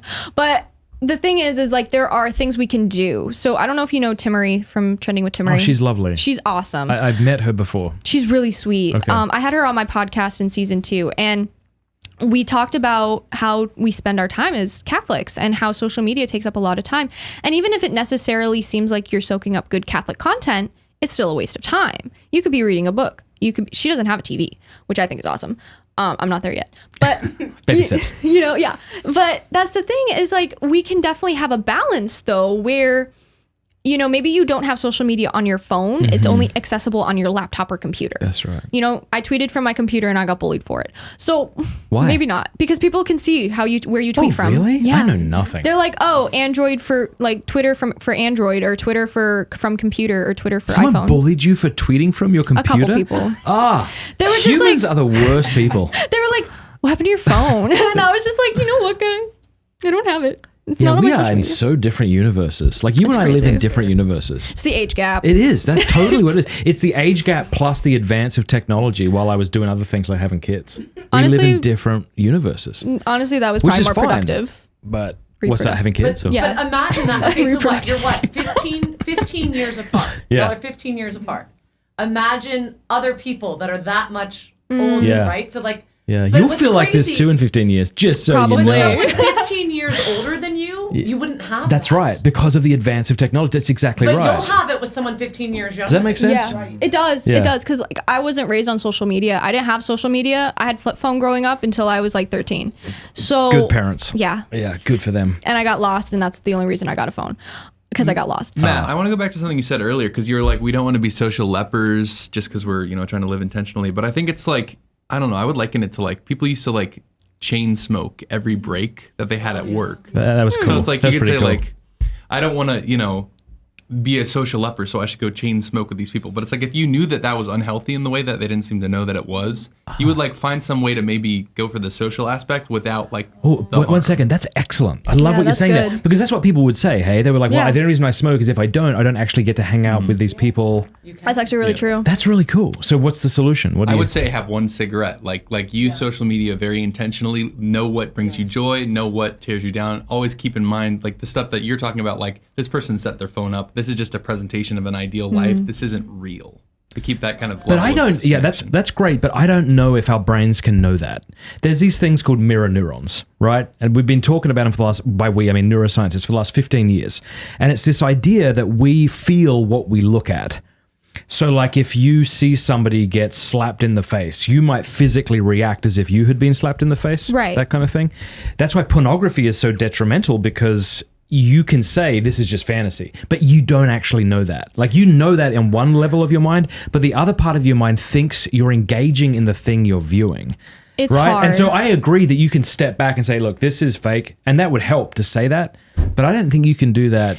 It's definitely hard. Go ahead. I think it's also having a community around you that's living radically different. So like, for example, like at Saturday Market, when we were down there, like it was a lot of college students. It was a lot, there's multiple ages. We're down here, downtown Steubenville, and people are having conversations. There's live music. We're listening. No one's on their phones. And I feel like if someone came and they were like this, I'm like, dude, what are you doing? We're listening to music. Yeah. And like, but there's a culture around it, and we're actually making memories and doing things and interacting and eating real food. And I think by having that, having something else calling you out, and then it's real social interaction, right? Yeah. And giving yourself like time limits. So like the one cigarette. So it's like, okay, I can be on social media for this 1 hour a day or something. Someone just said LMAO. I'm going to makes a hide them from reappearance. channel just for saying it. Well, no. Suck it, I'm king. No, I love what you're saying there. Like, and because if you have the real thing, the fake thing is seen. Yeah. It loses its appeal. So But if you like- have real social interaction. But yeah. like I said, like it's isolated media. Like because people don't have that type of community. Like they're in school 24 hours usually. Not 8 hours. And then after that, they usually have extracurricular activities, and then they have music or swim or this or that. And then they're home, and they're only home for a short amount of time, and they want to decompress. And so they're on their phones. But then they feel even more depressed because maybe they're isolated from the school people they're in because they're around those exact same people for about 8 years. You know, if you go to the same middle school and high school in your area and district. And then if you don't find your niche really, you know, you go to social media, but social media is such an isolated place that you don't really have the real thing until maybe you go to college. And then by then you're already on antidepressants and all that stuff. But like, I like what Neil is saying, because it's so true that you can step away from social media, but it is so difficult to stay kind of, what's the word you used? Kind of like, Just distance. yeah, but Detachment. detached. Yeah, you like being detached due to the fact that like it's so addictive. Right. that even if you... It's hard to regulate your use of it. Yeah, even if you're trying to stay like, okay, this is fake and I'm not going to scroll for hours, sometimes it's going to happen anyways because it releases like hormones in our brain and we just want to keep going. It's unfortunate, but social media has created a mental health epidemic in the younger generation that I'm already seeing in everybody, like a lot of kids, you know, I babysit some kids, other kids I don't babysit, and I just observe. Like the parents hand them an iPad before they walk into the restaurant. I've been to so many restaurants where there's like 3-year-olds on iPads, and I'm like, and they're fancy restaurants, don't get me wrong. So I'm like, the kid probably doesn't want anything that's there anyways. But like when I was a kid, we always went to family friendly restaurants. We never went to expensive restaurants really, unless it was a special occasion, because I didn't want any food. I want chicken nuggets.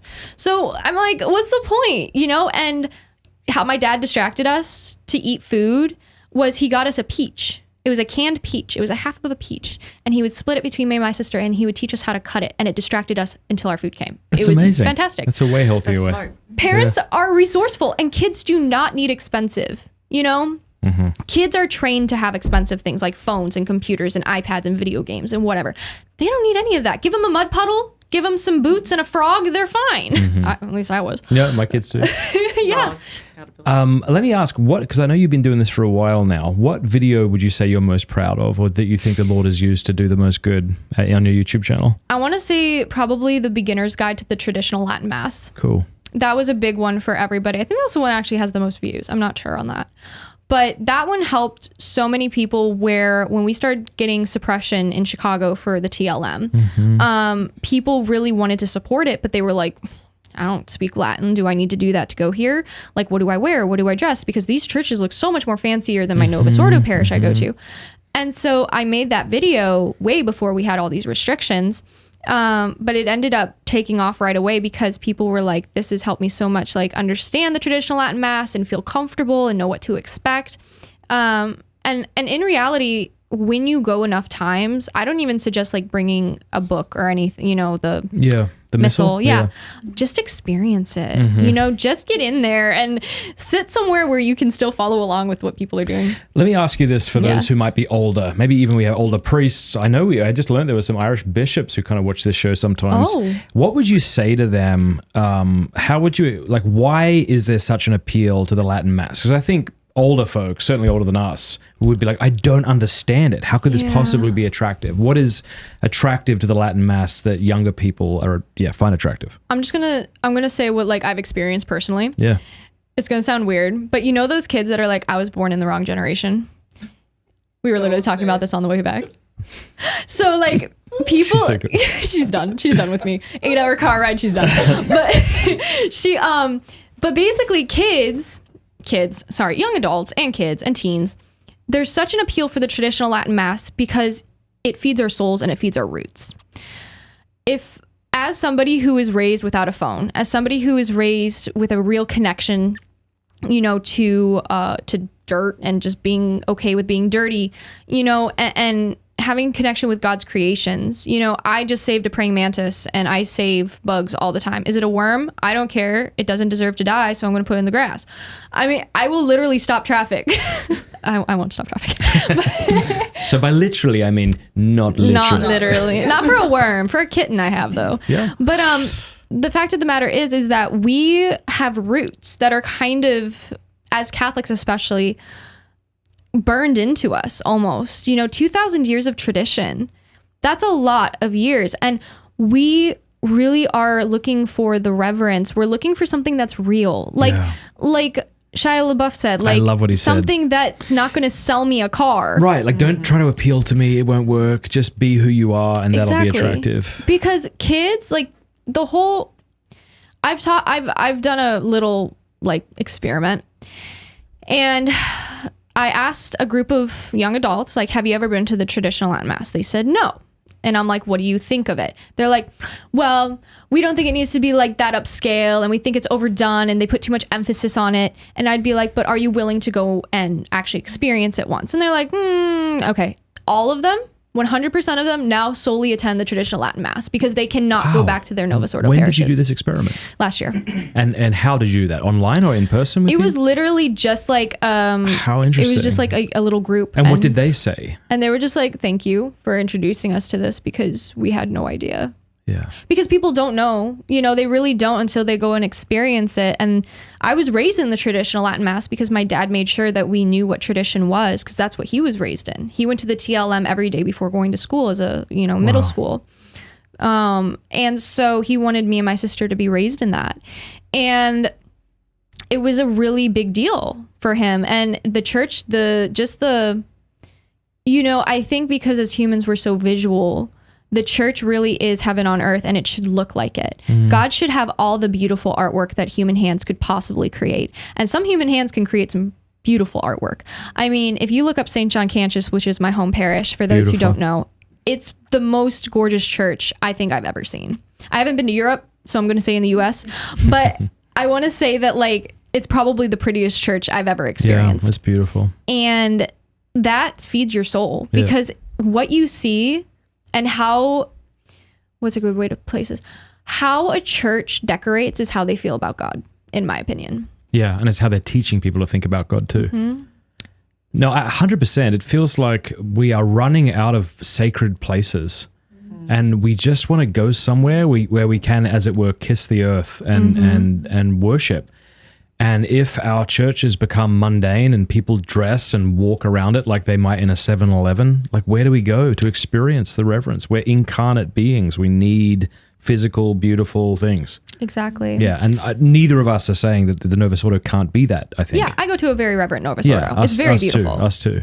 But it's just like something happened in the 70s, 80s, 90s, and early thousands where it was like, what if we just got rid of all that's beautiful? What if we became minimalistic? And worse than that, minimalistic wouldn't be good. I agree, but it's like let's make more garish art. And yeah, I mean, I don't know if you've seen. So we do the Rosary rally outside of the Holy Name Cathedral the first Saturday of every month to be like, we're like we want our Latin Mass back. Oh, beautiful! Is that right? Tell me more about that. So basically, what happened? Supich Band, the traditional Latin Mass went on the first Sundays of every month. Any holiday, so Easter, Christmas, you can't say the TLM. If a priest does say the TLM, he's not allowed to say any other Mass after that. And it's not allowed for confirmations, baptisms, anything, weddings, you can't say it. How did your church react to that? How did the priests react to that? Unfortunately, the Institute of Christ the King, got shut down for continuing to say the traditional Latin Mass. They got banned from Illinois. Oh my gosh. I didn't know this. I've been out of this. I heard vaguely, but on the peripheries. I haven't gone into it. So Supich bans the Latin Mass. These fellas at St. John Cantius continue to celebrate it. No, it's Institute of Christ the King. What did I say? Cantius. Oh, I'm sorry. No, it's okay. So Institute of Christ the King, but at that church, continued to celebrate it? Or? So they had their own little church on the south side, kind of, and it burned down, actually. They were trying to fundraise to rebuild it, and they're still rebuilding it. They're still there, but they're not allowed to say public masses. Okay. Correct? Yes. But did they get banned for continuing after? Oh, wow. Yeah, because technically they're not a part, they're valid in the eyes of Rome, they're in communion with Rome, but technically they can do their own thing. They don't have to listen, technically. There's like a part of me, right? It's maybe a conspiratorial part, but I don't know how far-fetched it is. That I wonder if there's part of the hierarchy that wants to drive everybody to SSPX and then excommunicate them. Because that'd be so sad. If you love the traditional Latin Mass and the SSPX aren't in schism, so you would start attending there. Right. I wonder if there's some be so awful sad if part of the that's church true. that wants to do that. I mean, Which is so bizarre because even though Latin Mass people online have a certain people categorize them in a certain way, and sometimes not unfairly. Rad trads. Yeah, there is a streak. But when you meet people who go to the traditional Latin Mass, they're just these beautiful families that want a reverent liturgy and want sound teaching. They're not monsters. They're beautiful people. If a baby is not crawling over me during Mass, I don't want it. I don't want it. I always sit with big families because I see. The mom usually needs a little help anyways. Yeah. And the kids, they just stare at you. They stare into your soul. The other thing I find that's beautiful is there's also this characterization of Latin Mass people And it's false, right? But it's like that they're prudish and uptight. But if you go to a Latin Mass, there's lots of breastfeeding going, and it's unashamed, and it ought to be unashamed. It's beautiful. It's amazing. And Beautiful, And big babies kids, making noise, babies. and the priest doesn't care. In our experience, most of the time, the priest Yeah. it's a live. It's a yeah. baby. Yeah, we had this experience when we used to go to the Latin Mass with the FSSP in San Diego. And we just felt frustrated because our kids wouldn't sit still. And we would look at these other big families, these kids in their oversized suits that got handed down to them. And they were standing and kneeling and levitating. And we said to our priest, like, we just don't know what to do. Like, we were so discouraged. And the priest said the most perfect thing that helped us. He said, don't worry. I know enough about original sin to know those other kids aren't normal. And, you know, he was joking, of course, but it was just like the perfect thing. You know, we felt so welcome. So That's so sweet. So okay, so now y'all are you're praying the Rosary outside of where? The Holy Name Cathedral. Okay, And that is a church that has been modernized a lot. If good you for y'all. What a beautiful way to just say, hey, look, we love you and we respect your authority, Supich, but here's what we desire as our pastor. Can you grant us this? and we pray the Rosary outside every Saturday around noonish, I think. But How many people show up? it depends on the weather. Yeah. It really does. In the winter, the first time we did it, we had like 60 people easily. In the summer months, we had to end up changing it from Sunday to Saturday because more people were able to make it and Yeah. not go to Mass. Yeah. So now we probably still have a good 30 or 40 people. Oh, I hope you keep going. The I'd love to issue is come. that Holy Name Cathedral is not a big fan of us. So What? yeah, if you guys look at the tabernacle for Holy Name Cathedral, you guys won't even know what it is. If you look it up, I'm gonna look it up Look right it now. up. Look at that, like- Neil, if you find it, let's put it on screen. Holy Name Cathedral We have tabernacle. 830 people watching. Oh, hi guys. That's just illustrative of how interesting you are. I love you all. All right, so what are we doing? What's it called? Holy Name Cathedral Holy Tabernacle. Name Cathedral. Let me know what you think of it. Tabernacle. Enter. Put glasses on because I can't. Okay. Homepage. Okay. Images. I'm on Microsoft Bing. Boo. Oh no. Did you find it, Oh, Neil? this thing I is. have it, yeah. Let me is see. that it? Yeah, that's it. It looks like an elaborate bottle opener. It looked like something from the Alien Oh movie. no, I think it's an alien thing. Yeah, totally. Yeah, that's their tabernacle. That's where Jesus is housed. Have mercy. And it's not in the back of the altar either. Can you throw that up on the screen, Neil? It's actually all the way on the left side of the church and pushed all the way in the back. You can't even see it unless you walk specifically back there. People, let us know in the comment section below what you think of this.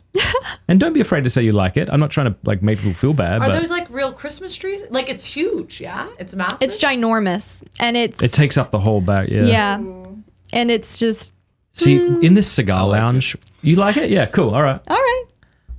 You're fired. So It reminds me. Did you see that statue that is? I think it's somewhere in the Vatican. Yeah. Where there's that giant. yeah, you like that too? Well, I was like, this is really weird, and then it's supposed to be somebody made it like when they were worried about like the Cold War, and so it's like supposed to be like the god over like nuclear destruction of the world, like kind of Okay. keeping glory. I don't know. Sometimes when you know why something has been put together, it helps. Yeah. But I remember going to a Benedictine monastery in California, and they were explaining to me all the symbolism, and it was still an ugly church. Yeah. It's like, congratulations, but it's Been still there. ugly. Yeah. Yeah. Because so, it's no art. offense, Benedictine people. I've totally offended all of them. No, Don't get totally. roasted. But that was the Well, this cigar lounge, we had to tear through 5 layers of, it sounds like a tangent, but it's not, tile and shag carpet to get to these gorgeous wood floors. And we had to get rid of drop ceiling to expose this gorgeous, I'll take you there and show you, it's beautiful, the gorgeous tin ceiling. And I'm like, this is like what happened in the church. Yeah. Like, see this beautiful stuff? What if we covered it with crap Yeah. and told you this was like good? Yeah. We're like, still crap, still don't like Yeah. it. Yeah. It's true. And we've had people like, we had this specific one time when we were praying the Rosary outside. Little boy, probably about 4 or 5 years old, holding a sign, and it was freezing outside. It was so cold. Like he was crying, but he was strong though. Like he was crying because his hands hurt from holding the sign, but he refused to put it down. And so I gave him my hand warmers. I was like, "Here, kid, you need this more than I do."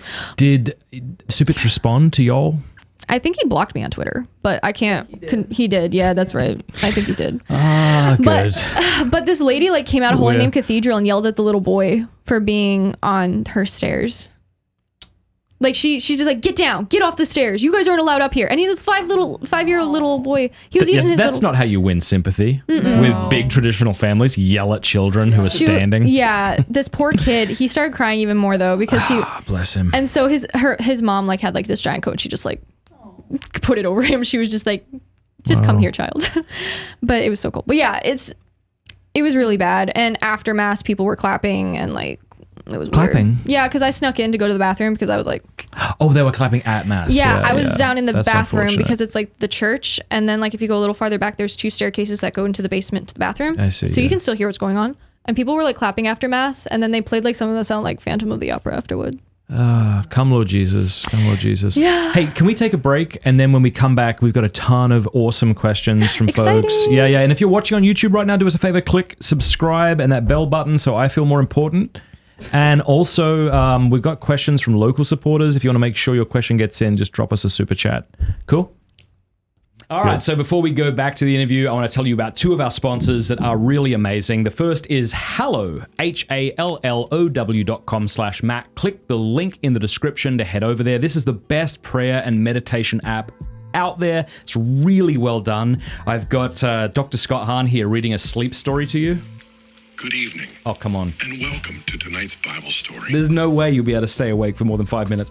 It also helps you pray the Rosary. It has even books that you can listen to, 1 chapter each day. It's really, really well done. If you have a difficult time praying daily and you want to be better at it, download the app, HALLOW, Hallow. Again, click the link in the description. When you sign up on that webpage, hallow.com/Matt, they'll give you 3 months for free.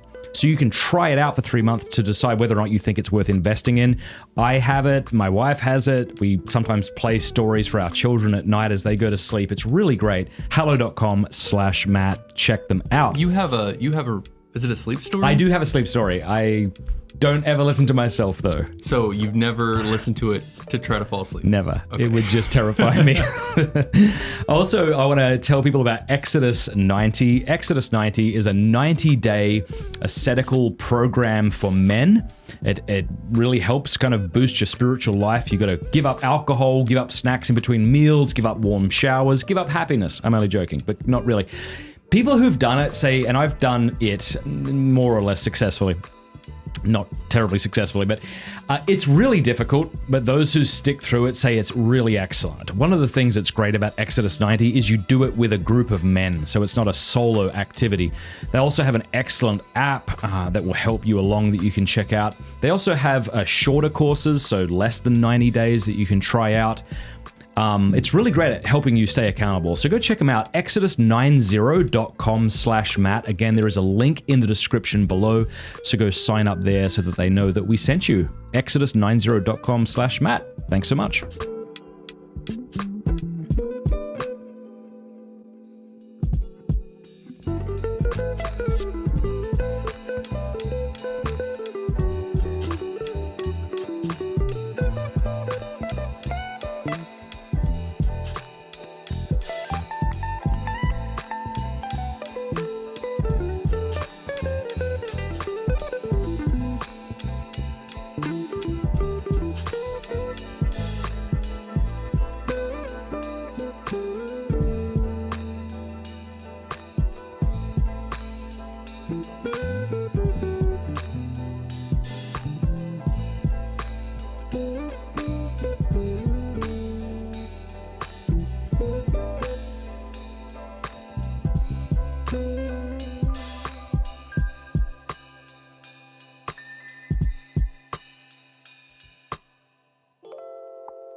We are ready. Hi, guys. Hi, guys. Welcome back. Welcome back to the... I don't know why I'm doing... Welcome back to the podcast. Yes. All right. Bye, love. Bye. That was my wife I was talking to. Not Amber. Some random person. Or Neil. Yeah. That would definitely be Neil. All right. Question for Amber from Pseudonymus. Fair enough. Cool. How do you recommend we try to convince older generations of the beauty and merit, we've done that, of the TLM, that have a dismissive attitude about it? Okay, so maybe we kind of address that, but feel free to take a swipe at it. I would just say if you can, like, just tell them the beauty of it. And if you can, if it's somebody close to you, like maybe your parents or your grandparents or something, take them with. Like, honestly, take them with. But yeah, I know we definitely addressed a lot of that. So I don't know, Chloe, do you have, because you know a lot about that situation too. I mean, I never really run into that often because I'm just in the traditional Latin Mass area.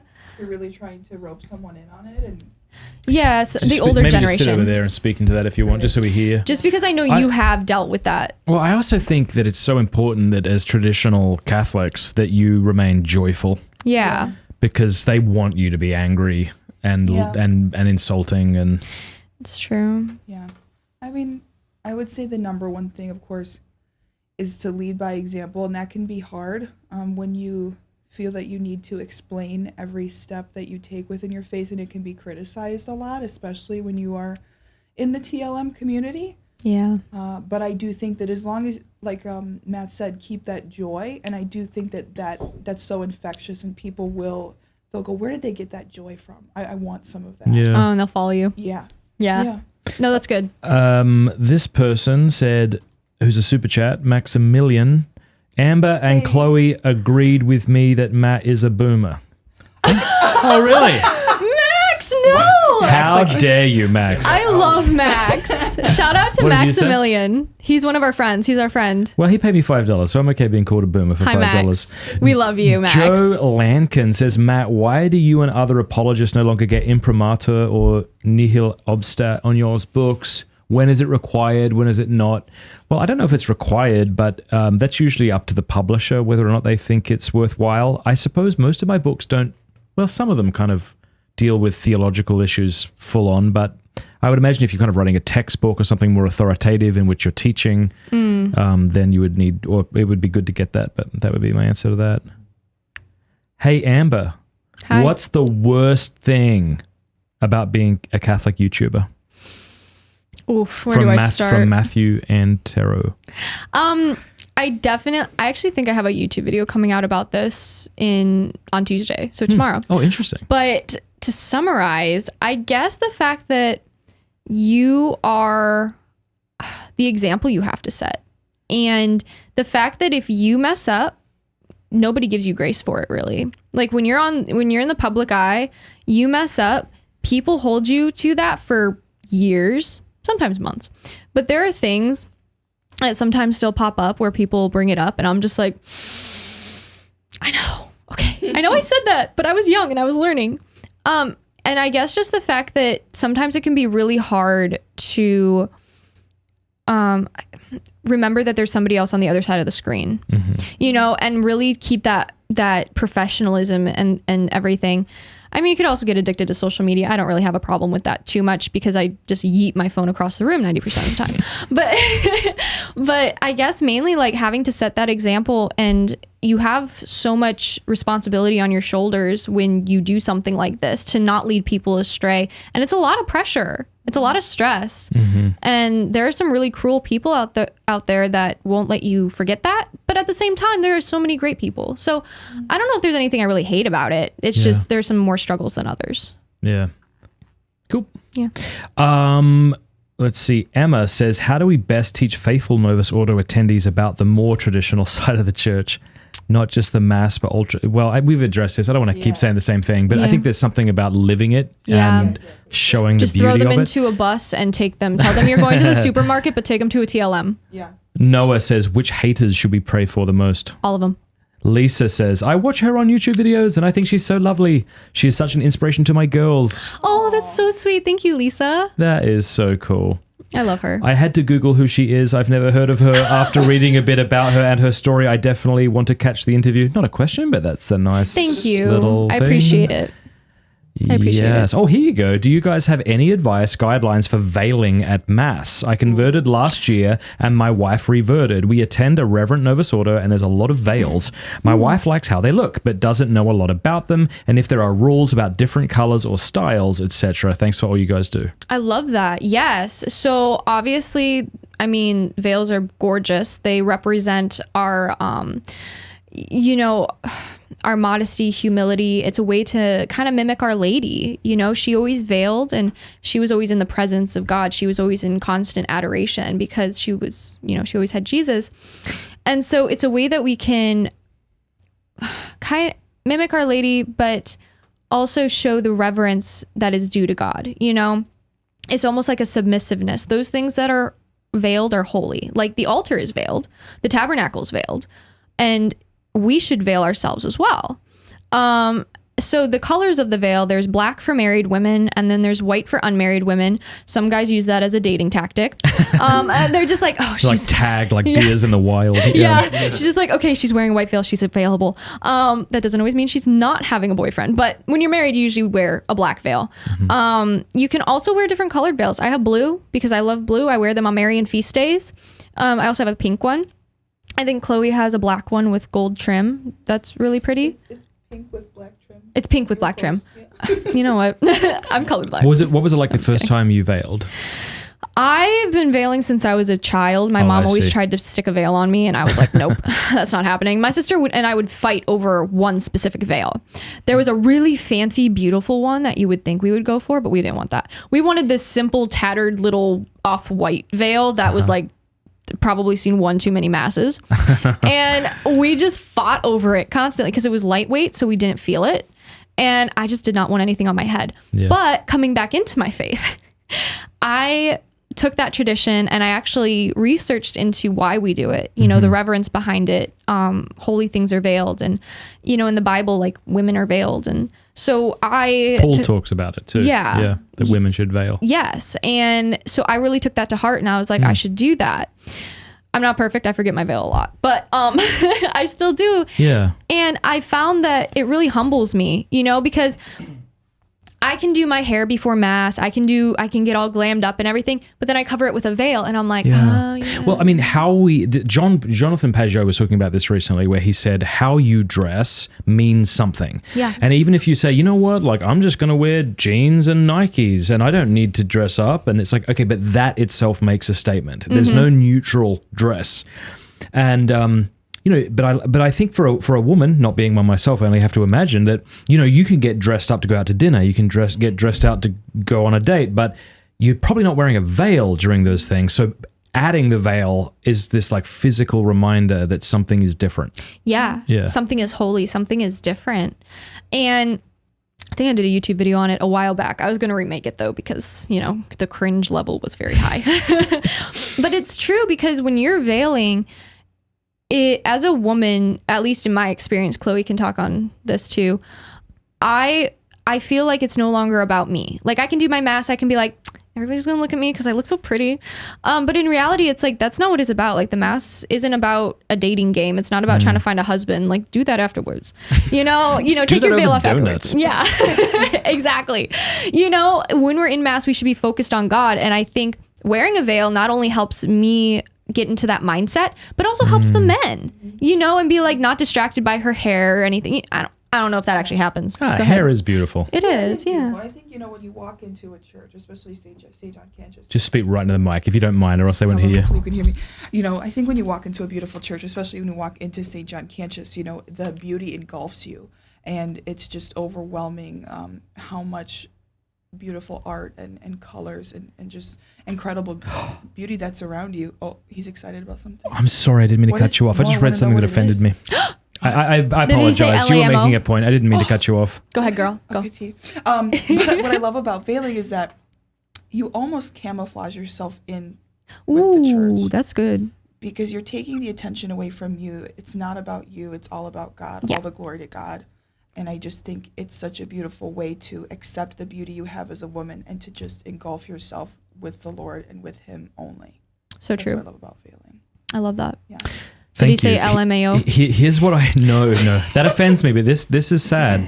This person said that she wore a veil for a few months. This is one of my local supporters. But then she stopped after being lovingly confronted by one of our deacon's wives. Oh, it's always the deacon's wife. And then she says, I've been always yeah, that's right. I've been contemplating it again as I need the peace it brings me. Wear it and then go right up to the deacon's wife and give her one if she wants to wear it. And so here's a spare, just in case. Do it. I think, obviously, I think the answer is like, if you go to church and you're judging people for either wearing or not wearing, like you need to repent of that. Yeah. This is not your business. But someone confronting you on a tradition of the church that's perfectly acceptable is unacceptable. Yeah. No, I completely agree. You definitely should not have to put up with that. Because, I mean, when I veiled at a Novus Ordo, I would get looks, but nobody ever was bold enough to say anything. But I feel like deacons' wives, I'm sorry, I've had so many bad experiences with deacons' wives. I am sorry. I'm sorry. But I'm like, not sorry. I'm not. It's because of the fact that they feel like they have power because they're a deacon's wife. I don't know what it is. But it's like, they're just like, my husband's a deacon and I can say what I want and I can help run the church. It's almost like Susan from the parish council. Entitlement. You could call her Susan. No, don't do that. That's judgment. Is I'm sorry, Susan. No, you should wear it as an act of defiance. You really should. And you know what? Get some crazy colors. Stand out. No, Yeah. I'm just kidding. Yeah, this is like the opposite of what we're saying with humility. I know, right? That's not Because you want to camouflage. blend in, so like leopard Neon. skin. All right, Aaron Whitlow says, "Hello, Matt. I am 22 years old. I am a 22-year-old official convert as of last August. Your videos have played a huge part through my research and conversion, glory to God. So I just want to say thank you. Also, for an actual question to Amber, what is solid advice you can give to younger guys around my age on how to properly date a woman in the Catholic Church?" There you go, Amber. "I'm already old-fashioned man with older morals, but I am not sure if my Protestant approach to dating should be any different." All right, so there you go. There's a man who's 1 year younger than you who would like some advice on dating. So the first thing I have to say is that, you know, the young adult groups that a lot of young adult groups I've gone to, the guys instantly are just like, "Are you married yet? Do you have a boyfriend?" It's not even like, "Oh, hi, how are you? Like, you want to get to know me?" It's just like, "You married? No?" Do they really say that? Yeah. Yes. Oh, Yep. Up front, instantly, because they want to know whether or not you're worth dating or not. Or even having a chat with over Yeah. coffee. Because if you're not worth it, they're like, why would I waste my time talking to you if you're not going to date me? Basically, How are attitude. you? Are you okay? I really want to see. You're not exaggerating. Someone comes up to you. This has happened more than Chloe's once. experienced this and too. they've said, "Hey, are you married?" Yeah. Have they really done that? Yeah. What the hell is I've wrong had a with guy people? grab my hand and like look to see if I had a ring on it. And so now sometimes I do wear a ring.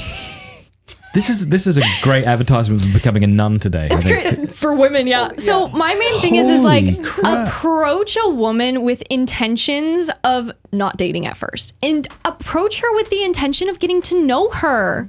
She's a person, for She's goodness a sake. person.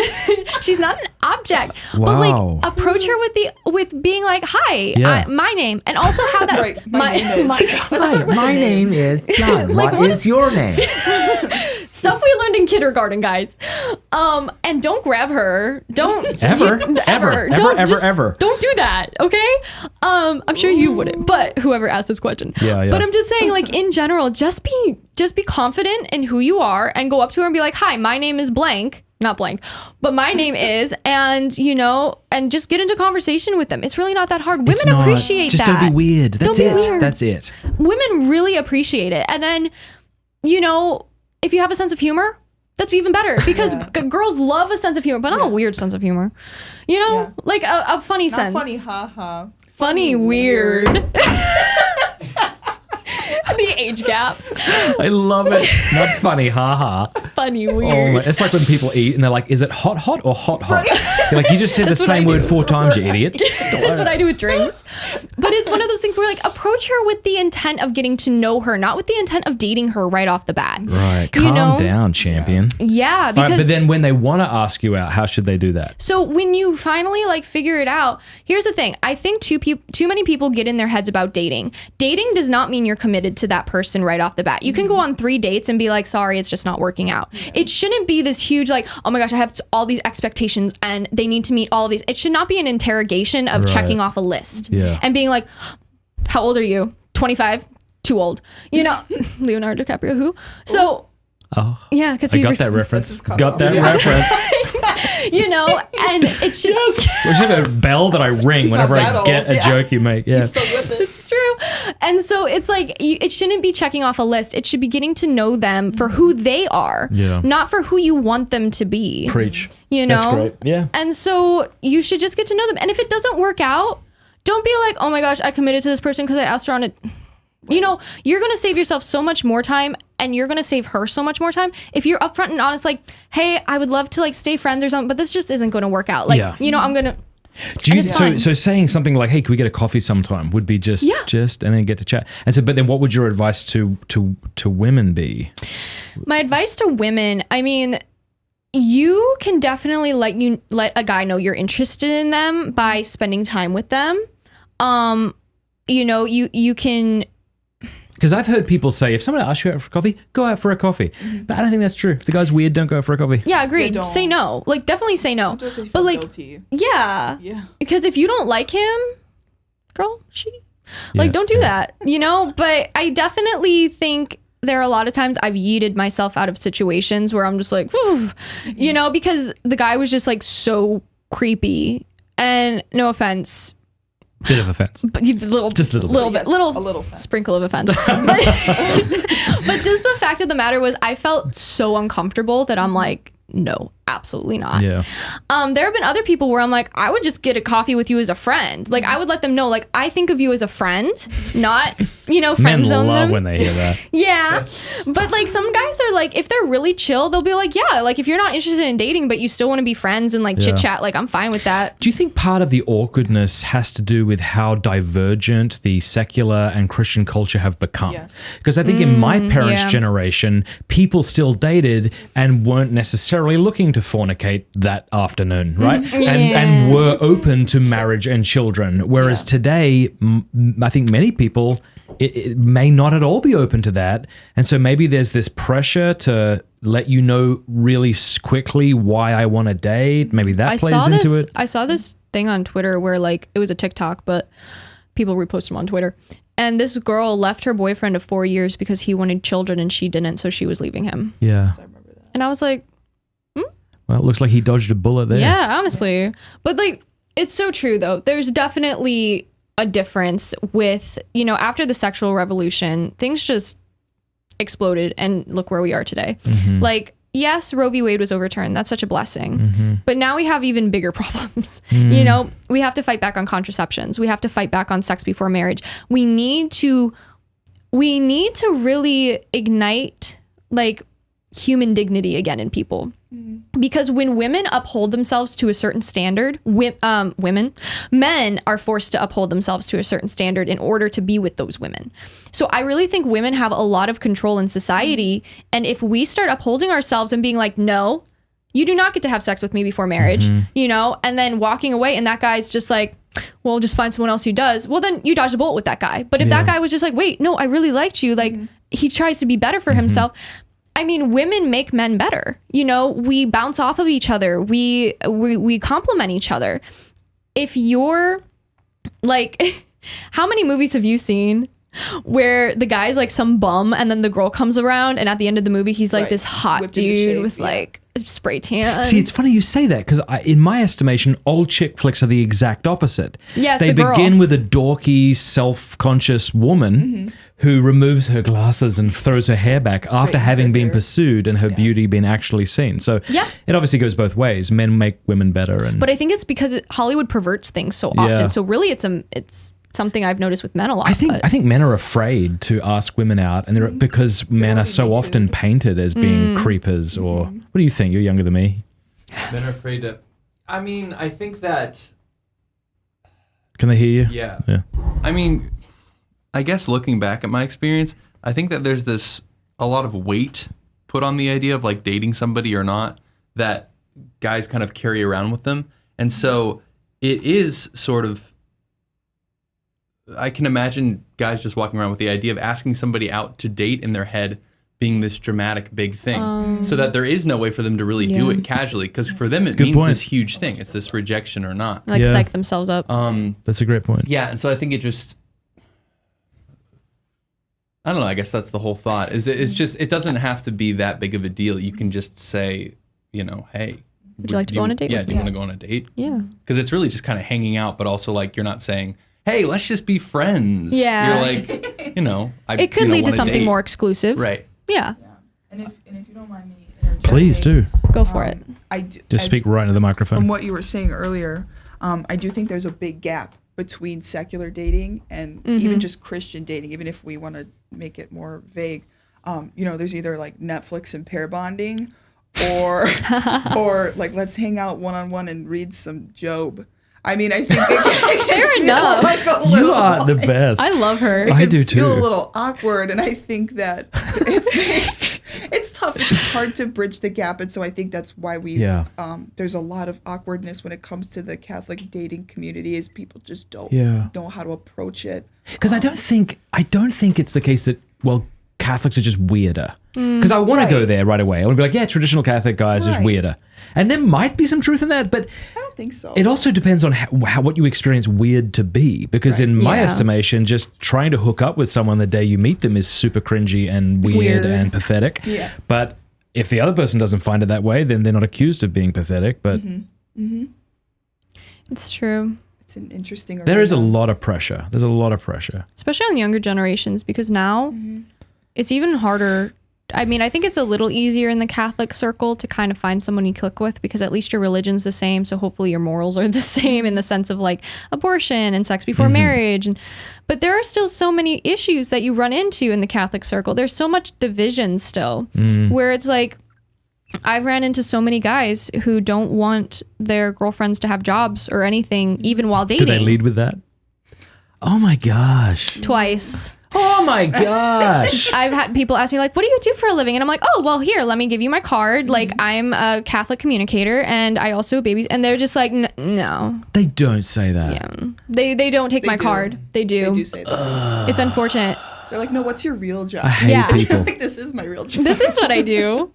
And yet they listen to like Tim Gordon or you and stuff. And they're just like, no, that's okay. real stuff. Right. Because he's a man. Yeah, that's. I was going to say something else, but yeah, that's sad. That's sad. Can I ask something a little maybe controversial? Please, that's Do what the it. show's about, man. Why do you think it is that like Christians and Catholics specifically are more often accused of kind of being misogynist than say the kind of modern, I guess, secular world? Because I think. Do you want to answer that? No, you go first. I think that today most secular people wouldn't think that there are legitimate biological differences that make men and women more optimal to serve in different roles. I think you've got people who think, well, men and women are categories that are socially constructed, and then you've got people who don't think that. And if those people say anything about, well, men are better at this and women are better at that, it's seen as misogynistic, I think.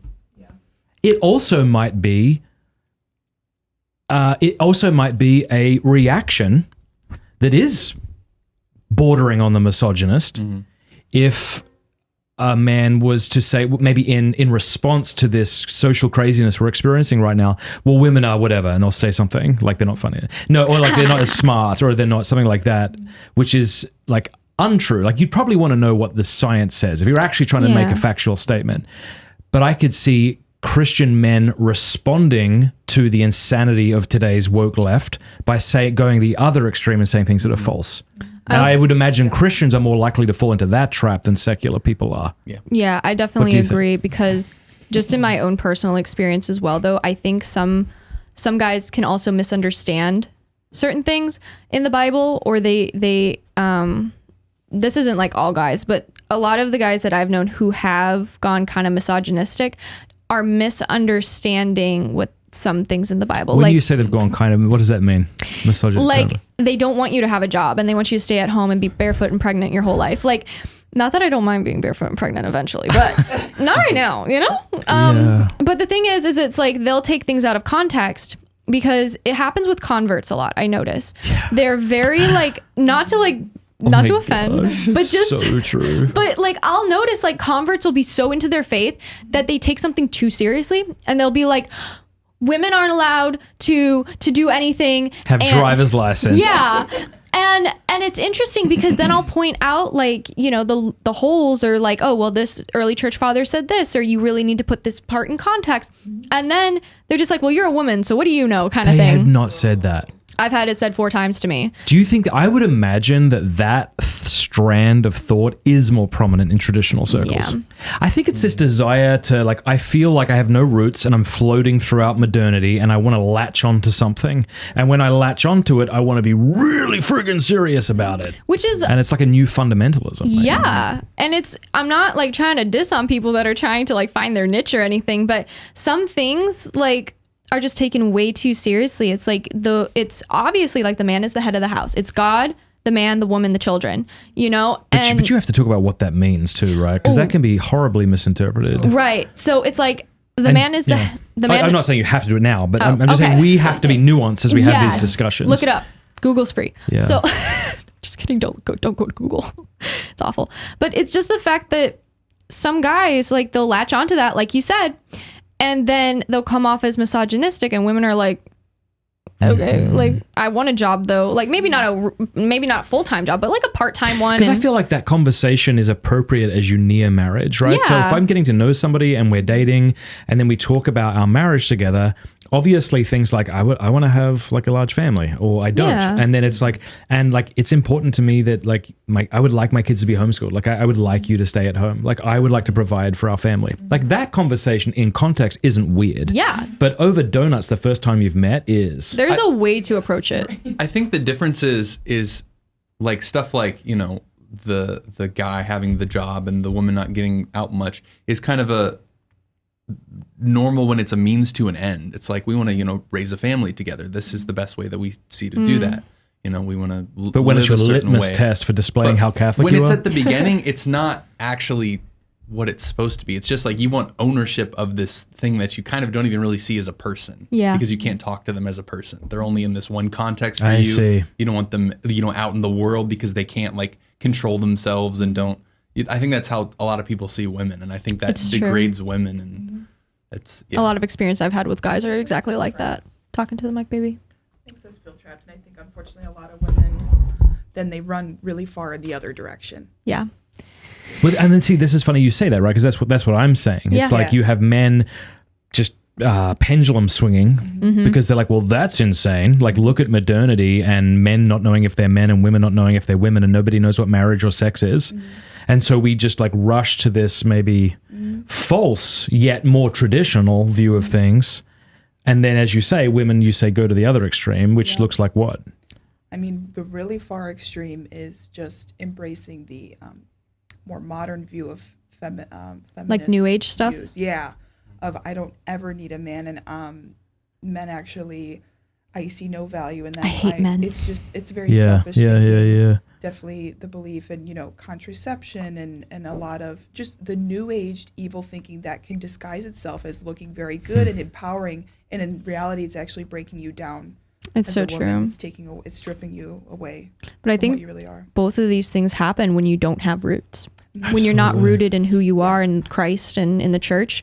When you're not rooted, that's when that starts happening. And that's why it's so important to make sure you know context behind certain things. And I think it comes with a level of pride as well, you know? And so it's just important to have those roots. maybe this is a little out of hand, but I feel the urge to just make a public service announcement to everybody. I love public service. Is guys, you are deserving of love. Yes. You deserve to be chosen. You deserve to have excellence drawn out of you when seeking after somebody. And girls, you also are deserving of love and, you know, to be treated and considered as a person and make your own decisions and, you know. Preach. One thing I heard Jordan Peterson say about marriage, which I just loved, his point was like, in marriage, he's like, you want someone to contend with. Yeah. He's like, because what do you want? Like, you want just some like wispy woman to pat you on the head and tell you how great you are and sprinkle rose petals in front of you? He's like, maybe that'd be nice for a few weeks or months. Yeah. But eventually, don't you want someone in your corner who sees the you that you aren't yet but could be and calls that out of you? And I like, one of the things I love about my bride is that she is, I say powerful, but by that I mean competent, and just, she's never led me astray. I think there's like a special charism in marriage that I could ask the opinion of 100 people concerning some important thing I'm about to do, but there's a certain wisdom that she has, and I don't know if it's because of our sacrament of marriage, that like she's never led me astray, you know? Right. It's so important. Yeah. Amen, Neil. Thanks for saying that. Yeah, it was really good. Yeah. It is so hard to have these discussions today. Yeah. Like, People- there's no room for any kind of nuance, right? Even if you said it as well as you could. You can literally say anything and someone will take it the wrong way. Someone. It'll be one person, but they'll do So it. that's a question. So how do you know that you're on the right track when you produce videos? Because I would imagine you're like me, where you've decided, I can't go by what my commenters say, Yeah. because it's a a crazy mess. house in there. You know, some people say all sorts of horrible things. Some people say all sorts of kind things. You really want to get the opinion and encouragement and advice from those you respect, like Chloe or others, you know? Yeah. So how do you go about that? So my main thing is I look at real world events today, and I don't look at it to be like, oh my gosh, this title's going to get the most views, you know, kind of thing. I look at it to see what's relevant. What is something that I've gone through in my past that I could talk on that people are going through today? Whether I see it on Instagram Reels, I see it on the news, I see it on, you know, some kid emails me and they're just like, this event happened and it's really, and if I get like multiple emails about one specific event or one specific topic, I'll do the topic, because I'm like, you know, if multiple people want it, Yes. I might as well. But when it comes to my content, I specifically stay with my own story and what I've experienced, what I'm going through, how my faith life, you know, has grown and is continuing to grow. And then, of course, I get Chloe's opinion on things. We just started a series on my podcast called Girl Talk, because I had over 400 girls email me asking me like about boyfriends and things and how they need more like girl talk type episodes on YouTube and Facebook and all these things. And I'm like, cool, but I'm very earthy. I'm a very earthy girl. I'm not feminine like Chloe is, you know, which is a great trait of ours. We're so different in the fact that I love dirt and frogs and stuff and hiking and camping. I did wilderness survival. I'm a certified Beautiful. scuba diver. I've rappelled off 50-foot towers. I've done stuff. Quick story about my wife. So my wife grew up as a tomboy. If she grew up today, she love would. it. Some ideology might force her to think she's something that she isn't, right? But just that beauty of people being different. My wife, as a child, was forced to wear these big frilly dresses, but she would wear pants under them so she could rip the dress off and go play soccer with the boys as soon as mass was done. That was me. Yeah, good, Yeah, beautiful. I love it though. That is so true. And I think I'd always have dirty feet. My dad would be like, why are your feet dirty? I'm like, I don't wear shoes. It's cool. You know? But yeah, and so we started the Girl Talk episode because I had so many girls email me about these issues. And I'm like, as much as I would love to give my 2 cents, I think it's unfair because I'm very earthy and I can give my own opinion, but I think I should also have a second opinion of like really, you know, feminine side of things. Like Chloe's really motherly and she knows how to do her makeup, unlike me. And she, you know, stop. But like she's really embraces like the mother role in a sense of like the feminine mother role. And I'm more like the cool aunt that likes to like give kids sugar before they go to bed. So, you know, we have that difference. But I wanted to get those two opinions. So we started the Girl Talk series on my podcast and girls are raving about it. They're just like, this is perfect. This is exactly what I needed.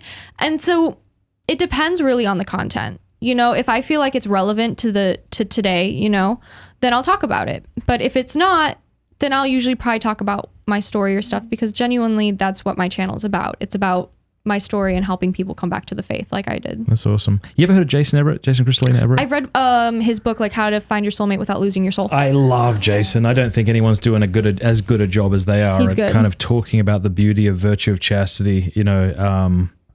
But that's cool that you now have this platform. What's crazy is how things surpass other things, you know? Yeah. Because of new technology. It's crazy. So it's like, even though Jason is brilliant and has been speaking on this issue to literally millions of people around the world, new social media comes along, and then like if you're on it, you rise, and now you've got a platform that he may not have, or whatever. Yeah. But we can totally learn from each other and bringing people's thought to the fore. Yeah. Absolutely. It's crazy how technology's changed and will continue to change. I mean, we might not have Instagram in like the next 3 years. We don't know. With the amount of times it changes, the only thing we really will have is probably like email and the web. Everything else will probably change. So with the web, the internet. This person says, this is Weave88. He says, I have a 2-year-old girl and I'm pushing very hard for her to be a nun due to the minefield that is modern dating. And then he says mostly sarcasm, which I hope is true. Oh. Let me say 2 things and then let you speak. Yeah, go for it. I don't feel that way at all. I've sometimes joked with my daughters. I'm like, you are welcome to marry if you find a man who loves you more than Jesus. But I don't mean that, right? I'm being, and my children know I don't mean that. And whereas I would like them to be open to the possibility of becoming a nun, there are actually a lot of amazing men. I think this is like this myth that it's like we're all becoming increasingly depraved and awful, and therefore marriage is impossible. Like, no, I know so many young men who go to Franciscan here and young women who are just good and beautiful and decent and normal. And so just this despair that, well, look how crazy things are. I mean, I get it. You love your child. You want what's best for them. And so I get the place it's coming from, but I would just say be at peace, because our Lord was raising up saints in the 1st century of the church, where Paul was telling the Corinthians to stop like fornicating with their mother-in-laws, right? All sorts of crazy crap was happening then. It's crazy. And it's like, yes, technology has advanced and the opportunity for depravity is a lot nearer perhaps, but the Lord is still raising up saints, and there are good, decent, well-rounded men and well-rounded women, and but what do you think? No, I completely agree. I'm a babysitter. I've been a nanny for almost like 18 years. It's 8 years. No. Hang on, I gotta do math. No, maybe it was like ever since I was 10, whatever. I can't do math. And I'm 23 now. Somebody else do the math in the comments. I'm 23. I can't do it. I'm giving up. Yeah, I give up. It's not going to happen. It's Gen Z. It's my Gen Z trait. So I babysat so many kids, and I've seen so many kids go into the real world who were sheltered by their parents and just give in to everything the world had to offer them because they never knew how to handle it. They were never exposed to it. They were just like, alcohol, what's that? And so when they went to college, they went into the real world, they just gave up, they let loose, they got away from their faith. Whereas kids who were brought up in their faith, I mean, I was brought up, we helped the nuns out in Chicago like make soup for the soup kitchen to give to the homeless. I was a 3-year-old chopping a carrot with an apron that was way too big for me, and the nun took the time to help me with the knife. It was a butter knife, but like it took me forever to saw through that carrot. But she really took the time, and so I always had an appreciation for nuns. And when I went to go stay with some Dominican sisters back in last year in October, it was just a fantastic experience, but I knew it wasn't for me, and I still have a high appreciation for them. But when you raise the kids in the faith, but you still tell them about the dangers of the world, but that you shouldn't be afraid of it. That's right. Because it almost becomes forbidden fruit. Right, but then you also are raising children who have this defensive posture against the world that isn't healthy either. Right, we've seen that in people, right? Where they kind of get raised in these strict environments where everything is evil. But first of all, that's just not true, and so it's not helpful to say things that are false. Most things are not intrinsically evil. Right. Right. Jeff Thomas says, I'm a 25-year-old man and I learned so much from Jason Everett's The Dating Blueprint. Amber speaks truth. I'm not in a relationship, but still looking. Can't wait for the book club. You have a book club? Yeah, the book club starts in October 3rd. Yeah, we're starting with the Screw Tape Letters by C.S. Lewis. Really excited for that. This person, Mark, says, women can help by creating the opportunity for men to approach, hang out after mass, go to events, let men talk to one-on-one in group settings. Fair enough. Yeah, I do think that women tend to stick with their cliques, their girl cliques quite a bit, and it can get hard. It can be hard to get them alone. I've even experienced that trying to get girlfriends. I'm just like, That's how Chloe and I met, though. I love that my guys are like, and maybe they're not my guys, maybe they came over here because they've been on your channel, but I love that they're asking you dating advice. This person says, question for Amber. Once a girl gives you the old, I just want to be friends, is there any chance that girl will change There's no chance. I'm sorry. Cool. I mean, I'm sorry. If she says it, she means it. Yeah. You know, if she wouldn't say it if she didn't mean it. And so I think what's frustrating for men is they get told two things. They get told, you're too passive and you don't approach women. And then when they do approach women, they're accused of being awkward. And fair enough, maybe they are. But it's kind of an awkward thing to do, right? So they're accused of being awkward, or they're accused of like, I already said no. So it's a bit different. I think women also need to give the men some grace due to the fact that like, they need to check themselves as well, because men will approach a woman and then the woman will be like, no, I'm not interested. But then she'll be like, in the background. And then he'll be like, oh, she's interested. And then he goes up and he's just like, hey, do you want to go on a date? And she's just like, now. Jacob Carter says, one thing about raising kids is that you need to love them into heaven, but not scare them out of hell. Interesting way of putting it. All right. I feel that. The older super chats, Matt? Yeah. I think that's it, right? There's That's some other pretty good. ones. Are there? Emerson Wells is asking, being the head of the house, how do you think a wife can charitably discuss agreements with decisions a man has made in that role? Oh, so let me kind of give you my thoughts on this whole Well, you're married, submission so... thing, right? Yeah. And that's that, like, I think what's important is whenever we discuss a difficult thing, that it can be helpful to begin by saying what we don't mean. So if I talk to a Protestant about why I think Mary's a mother of God, it can help for me to take some time to say what I don't mean by that. I'm not saying Mary preceded God. I'm not saying that. We don't worship Mary. Likewise, if I talk to a Muslim friend about the Trinity, it's important that I say what I don't mean when I say the Trinity. You want to do that because you don't want people to come in with preconceived ideas, but at some point, you have to then say what you do mean, okay? So when you look at a difficult passage from Ephesians 5, where Paul says husbands are the head of their wives, or something to that effect. I don't have the exact words in front of me, right? It's important, right? In a day and age and in a society where women have been like objectified and used and discarded, like that's like the pornographic culture is that. Okay, so in where women are mistreated by men, it is very important that you don't, I think, if you want to be heard at least, maybe you don't, but if you do, that you begin by saying what you don't mean. And you should say things like, that doesn't mean that the woman becomes a walking mat for her husband. That does not mean, that whatever. And you could speak about that for an hour. But it does seem to me that at some point you have to say what it does mean. And so for me, I think what it means is that the husband is the head of the household, that a woman shouldn't seek that role, nor should she contradict her husband unless she has good reason to, that there should be this sense of submitting to the good her husband wants for her, because no one should submit to a tyrant, right? Nobody wants to submit to a tyrant. So if you hear women submit to your husbands and you hear allow him to dominate you, you are right to rebel against that, right?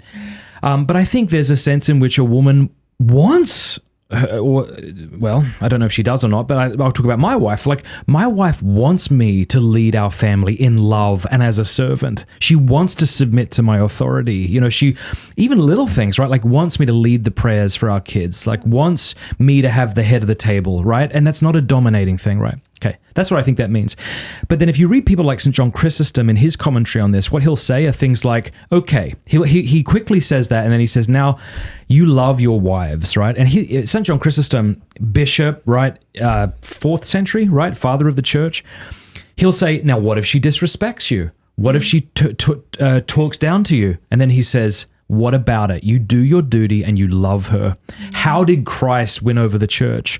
Not by dominating, not by tyrannizing, but by laying down his life. You do the same thing. There's a few thoughts on it. Agreed.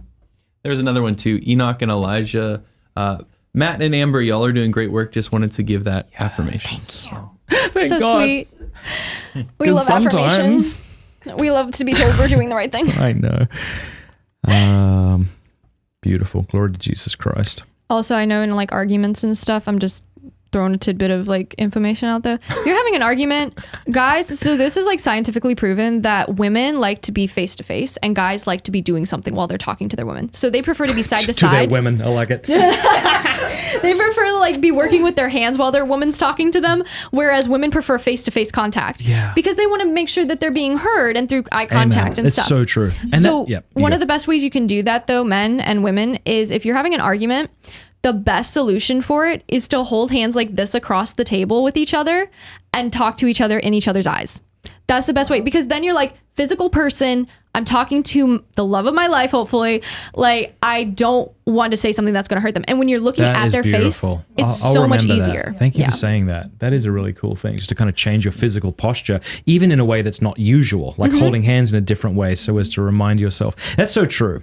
Because my wife, she's so cool. She's so choleric. You know what I Yeah. mean by that? Like, she walks. This is how she realized she was so choleric. She said to me once, "You know when you walk into a room and you size up who's in charge, and if no one's in charge, you take charge of the room." Fair enough. And I said, "No, I have no idea. I've never done that." She went, "Really?"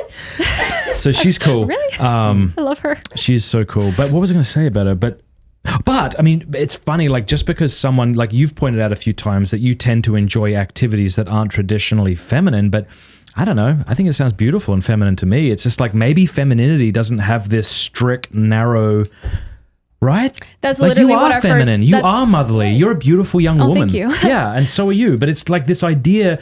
This is what happens when you eradicate the sexes. You thereby eradicate sexual traits, and then you make a mockery of them when you want to regain them. Either Yeah. through drag queens, which is a mockery of femininity, Poor kids. or by having these specific things that a man must do, feel, be like, speak like, and then you've narrowed it again. Yeah, that's exactly what our first Girl Talk episode was on, about how femininity looks different for everybody. Yes. And Amen. it's so important, because there have been girls who have come to me and they're just like, I wear jeans and a t-shirt. Am I feminine? And I'm like, girl, Are you a woman? Then yes. What is a woman? Well, we don't know that. But We're not scientists here, guys. But yeah, it's really important to know that femininity looks different on everybody. And that's important. I mean, you should still try, but like, But I do think like it'd be kind of like if we eradicated what humans are, and we said humans don't exist. There's no humans. There's just like. and then you put monkeys in. But then there would be a subculture of people who would very much like to know what it was that people did when they thought they were humans, and then they would do that yeah. rigidly. That's kind of like that. That's I think. actually really accurate. Yeah. That's really accurate. Yeah. We had a super chat earlier from the JM Lou 11, which I need to try to scroll up and find particularly, but he was asking for just thoughts on receiving communion on the hand. It was back when you guys were talking about traditional Latin Mass. Do you want to go? Do you want to go first? Are you afraid of what I might think? No. Okay. Yeah. So I mean, I'm of. Here's my general thought on that. I think it's optimal to receive on the tongue for a few reasons, but I don't think it's wrong to receive on the hand. Here's the thing I try to sum up my ministry with, right? And that's like, a faithful Catholic should not only submit to what the church teaches authoritatively, a faithful Catholic should also not demand uniformity where the church allows diversity of opinion or custom. So Fair enough. since this has been allowed throughout our tradition, and not just recently, I think it's permissible, but I don't think it's optimal. One, because and here's my personal opinion, so I'm giving my personal opinion, because I think to handle something like I would handle other food doesn't sort of remind me of what it is I'm receiving. That's the first thing. The second thing, I think that like if we do actually believe that every particle of the Eucharist is entirely the body, blood, soul, and divinity of Jesus Christ, then it's obviously far more likely that I could desecrate the host even accidentally. So a sort of accidental desecration by coming apart in my hand or something like that. No, actually. Feel free to give me your opinion if it differs to mine. It's fine. No, I mean, I definitely agree. I'd never receive in the hand just for those specific reasons, because for me, the reverence of receiving on the tongue is so important, because I'm not just receiving a cracker, you know, like how so many people in the Protestant churches do, you know. Some guy, I guess, is doing like bread and grapes now because grape juice is too expensive. I don't know. Because wine? What? Yeah, grape, because like doing in that? Protestant churches, Oh, like Protestant they churches. use a grape Sure, and sure, like sure. a piece of bread or a crouton. Yeah. Anyway, so for me, like I could never trust myself to ever trust God, like touch Jesus, because my hands are unconsecrated. but also like you said, like I could accidentally desecrate the host somehow and, you know, be sacrilegious in some way that maybe I don't even know I'm doing it. But for me personally, I could never receive on the hand. But I there's a reverence that comes with receiving on the tongue where you know who you're receiving. You're kneeling before him. You are, you know, I don't know. There's just something about it that makes me believe in the true presence even more. It's like kneeling to receive, right? It's like, can you stand and receive? Obviously. Yeah. Does it change the objectivity of what's taking place? No. But it does help to kneel to receive, say in the Western Church, because you're saying something with your body that reminds you what it is you're doing. You know? Exactly. Yeah. Exactly. Oh, we got another super chat, Jacob. We're just we're gonna stay live until super chats cease. Is there any way besides church hopping to find a nice, more traditional church? Mine barely feels Catholic. Honestly, you're literally just going to have to church hop. I'm sorry, but you have to. The other thing might be to look up their website. You could probably or ask a traditionally minded friend. Here's the thing. Even the website for Cancius, I feel like isn't that great, to be honest. Like, you actually have to go and see the community. I've been to some beautiful churches who have horrible community. I've been to a beautiful tiny church that's maybe, you know, houses a few hundred people and the community's amazing. It's one of those things where you're really just, I'm sorry, but you're really going to have to church hop. There's no real other way. Like, the internet can only give you so much information on it. But when you go to their young adult groups, when you go to their church, their masses, you really get a sense of what the church is about. You're not really going to get it off their website because, let's be honest, church websites aren't the best. They probably use like Bing or Wix or something. And most of the time there's these huge floating icons that's like Mary all sparkly on the side with like a dove, and I'm sorry, they're not really put together that well. And so you might look at that and be like, ooh, but then you go to the church and you're like, wow, the community here is amazing. Yeah. I think you really are going to have to, unfortunately, church hop. I'm sorry. Yeah. You'll be okay. Yeah. You'll live. Yeah. 8-hour drive to church hop. It's me. It's us. Before we, okay, good stuff. Do we have, good. We got Amber's channel in the description below. Click that, subscribe to her, share it, all that stuff. As I say, I think you're doing a great job. Thank you. I appreciate that. I mean that. You know, sometimes it's hard to take compliments. Like, I don't, but there's no way I would have had you on my show if I was like, this girl's not good. I thought you were amazing. Like, so I'm so glad you're on the show. Thank you. But I want to let people know too that we're about to release a 7-part video teaching series by Dr. Ed Fazer, who's a world-renowned expert on Thomism and Aquinas' 5 ways. And to get access to that, go to mattfradd.locals.com, click the link in the description below, become a supporter, and you'll get access to it. We're going to release the first one Friday, I think. You brought him in, did you, Neil? Yeah. Sweet. Mm-hmm. So That's it's going to be exciting. really good. Dr. Fazer is brilliant. And he's going to go over in great detail Thomas Aquinas' 5 ways for God's existence. Anything else you want to say or chat about before we wrap up? No, I think we covered a lot of great stuff, and thank you for having me. Yes. This was a really fun time. Yeah. I love coming here and being here. Awesome. And it's sunny, so maybe you can go do that tour of Franciscan. Oh yeah, maybe like, could we drive around a little bit? I'll be your Uber driver. She might Uber. I've never been to Uber driver. I'm so excited because this is one of those things that I absolutely love doing, where I love meeting people. The internet's great. You know, it is, because it makes these connections. Yeah. But actually like talking and like having conversations and hanging out and stuff, it's a completely different level. You know, social media, you know, but when I get to meet people, when I get to meet my followers, when I get to travel and talk to so many people in person, I get to see their faces, I get to make eye contact with them. It's just so different, you know, than talking to like a camera. I love talking to my camera. It's fun. But when I actually get to experience the people who follow me and, you know, hear their witness and hear their stories, it just proves to me that God put me in the right place at the right time. So you know? my fear, though, is that you're going to get a ton of dating requests from guys watching this show. But that might not be the worst It'll be thing. a daily occurrence. Is it really? Yeah. I actually had a guy send me an actual piece of paper as to why he would be a good husband, and I just had to sign it. You had to sign it. He like sent it to me like a PDF, and I would have to print it out and sign it or something, and then send it back to him. See, that's not awkward. Yes, it is. I mean, I get a lot of dating requests, but Oh my gosh, we just got another super chat. See, we cannot stop when we get super chats. I love feel it. bad. This person is Timothy McCormack. Hi, Amber. You helped me revert to the church a few months ago. I really appreciate your work. oh my gosh, welcome home. How Thank good is you. the Lord It's so good. that he uses He's a so good. knucklehead like me and a lovely person like you, I won't call you a knucklehead, to bring people back to the church. How I'm good okay. is he? I'll call myself a knucklehead. Yeah, how good is the Lord? I do just want to let the stalkers know, though, because there have been some sketchy... There have been a lot of some stalkers. sketchy connections made, but not by Amber's own voluntary work there. You know, there'll be some really sketchy letters she'll receive, some sketchy emails, and I do get concerned that a little bit from now, you watch those crime documentaries, her smile lit up a room. I don't want to have that with Amber, so let's tone it down, guys. You know what? The email should go through you. You need to hire Chloe to just kind of She kind weed of out is. the trash. She kind of is already. She's like my secretary already slash do best And maybe friend. there's like one guy who writes, like, you know what? I don't know if Amber needs to get this. I'll respond. Trash. Honestly, So I you- should. We should just send all the emails to you. It's getting to that point. It's getting to that point slightly. PSA ended. My bodyguard, PSA. Best friend, bodyguard, secretary, driver, Yes. everything. So someone else wrote, is the tongue consecrated to receive the host? No, obviously. Yeah, I've heard people say this, and I think what it is obviously like the priest's hands are consecrated, right, to hold the host. And I don't know if this is a good response or not. I haven't thought it through a great deal, but I don't think the hands are any less holy than the tongue. It's both a bodily organ that has no right to be receiving God. But I think there's there's a kind of pedigree to receiving on the tongue.